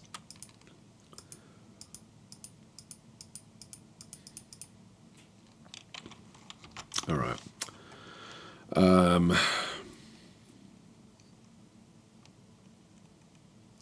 Boy. What I'm going to do is I'm going to set up my military. They're all coming in. So I'm just going to set the military up out here. So, and I'm not going to go chasing them. We're just going to go and station them just right here. They will then chase them off when they see them.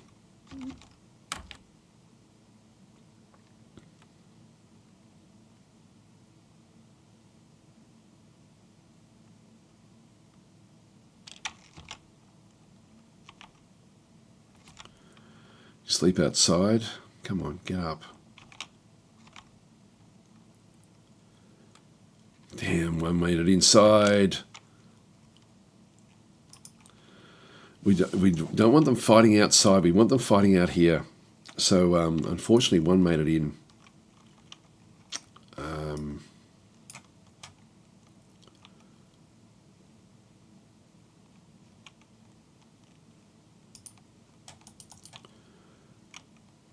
What happened here? How did stunned and bleeding? What actually happened here?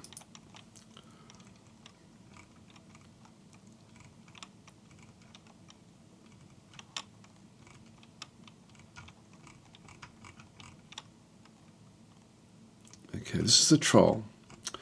This happened just now. If we just go back to where this actually was, yeah, it happened just in here. Now I don't know if Private Joe got knocked over somehow in here, but at least we're further over to here. So, God, this is going to be painful. I'm just going to have another quick look and see what actually happened in this other side. So we got past all the troll stuff, which was further down in here. This is all the troll attack. Then further down, we then end up getting the troglodyte misses the spear dwarf. Troglodyte leaps at the spear dwarf but jumps away. This one's a difficult little bugger, actually. This is all over here. Okay, a troglodyte attacks the spear dwarf but she jumps away again. Strikes the spear dwarf but the shot is blocked by the copper shield. Good. Charges the spear dwarf, collides with the spear dwarf, and the spear dwarf is knocked over. So that happened over here. So Private Joe is now on her. She basically has been knocked over, punches the spear dwarf in the right upper arm, bruising the fat through the copper mail shirt. Spear dwarf stands up, grabs the spear dwarf by the lower front teeth, strikes the spear dwarf, but the shot is blocked with the copper shield again. Blocked again, blocked again. Come on, attack back. So the spear dwarf is no longer stunned. Charges, collides, knocked over, stands up again, misses, strikes, but these again blocked by the shield. Takes the spear dwarf down by the lower front teeth. So again, the troglodyte is actually doing better than Private Joe. Stands up yet again, strikes, but blocked again with the copper shield. The shot is blocked. Proved my fighting. This was satisfying, says Private Joe. But the shot is blocked again with the copper shield. Unable to break the grip. So it's actually got hold of spear dwarf is unable to break the grip of the troglodyte's right upper arm on the teeth. So the troglodyte has grabbed its jaw, stands up, strikes the spear dwarf, but again blocked, charges again, knocks it over, stands back up again, strikes the spear dwarf, the shot is blocked. The troglodyte throws the spear dwarf by the lower front teeth with its upper arm. It's actually been thrown, and it actually then slams into an obstacle, which is going to be this wall here. Stands up, it then strikes. Come on, fight back. So strikes the spear dwarf, the shot is blocked with the copper shield, punches the spear dwarf in the right foot. The attack is deflected by the copper high boot. The troglodyte punches the spear dwarf in the first finger right hand with the right hand. It deflected. The force bends the right hand, tearing apart the fat and tearing apart the right elbow's muscle and bruising the bone. Ligament in the right elbow has been torn. Okay, that's now made it lose control of its left hand. So that's where we currently are. All right, we need to kill this thing. So we're going to have to just go and kill this troglodyte. So come on, Sev needs to wake up. And what we'll do is we'll look at it from... I'll look at it from the troll's perspective, I guess, because this will Let me be able to sort of see what does go on. He hasn't suffered any damage here at all. Charges a spear dwarf, and the spear dwarf gets knocked over. Punches again. The spear dwarf stabs a troglodyte in the upper arm, tearing the muscle. The sensory nerve has been severed. Good. Punches again. Scratches a spear dwarf in the mouth. Okay, still trying to get to the jaw again, tearing apart the skin. So pulls the head, tearing apart the skin. Misses the troglodyte. Charges again, knocked over yet again. I'm going to have to go back. Now we're still in the same location. Still in the same location. Come on, guys. Come on. We need to do this. Actually, I'll just do it from. Oops, it's the wrong one. We'll have another look. Misses the troglodyte. Come on, don't miss. Hit it. We are, at least the armour is protecting us. Again, it's really pushing us around.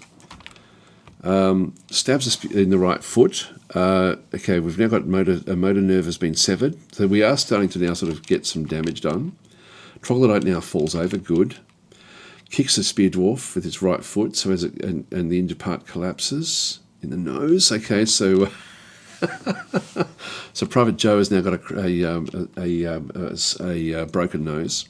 All right, so the spear dwarf stabs the troglodyte in the head, tearing the muscles, fracturing the skull, and tearing the brain. Now the troglodyte has been knocked unconscious. All right, so we now actually have 2 dead troglodytes down through here, but poor old Private Joe is now in a bad way. So stunned. If we have a look at the health, just the description. Her nose is mangled beyond recognition. Her right hand is torn open. Her left arm is bruised. Her head is torn open. Her right arm is bruised, and her left cheek is cut open. So nothing too bad, but this is still not good. God. And then we've still got Sev sleeping out here while all this has gone on. And we don't have a functioning hospital. This is the other problem we have. I'm just going to still put them on station out here. It's too important. There's just too much going on. We've still got 6 troglodytes around the place. Now look at the time, guys. I'm going to actually have to get going. So I'm going to have to leave it at this point with all these troglodytes causing all sorts of issues. So at least the doctor still lives. Yes, that was Sick. So Sick was just managed to scramble and survive, which was extremely lucky. Just make sure there's no other troglodytes anywhere. Yeah, no, that's okay. I think we're okay. All right, so let's go back down and see where we're going with our mining operation. Now, was that... Yeah, here comes orangutans just to make... I was going to go off and make rock crafts. We do actually have chalk here. We're still going to have to come back up along this location. So we are building what's going to ultimately then be what we need. So this is all good so far.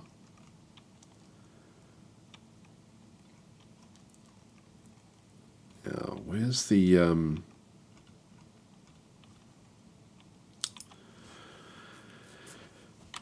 Where's our good friend? We're now starting to get some unhappy dwarves. Yeah, things aren't going well. Yeah, 6 there still. Yeah, Dragster's still going around. Okay, so Dragster must be just having a break. Eating a nice meal. Dwarven rum roast. Wow, yum.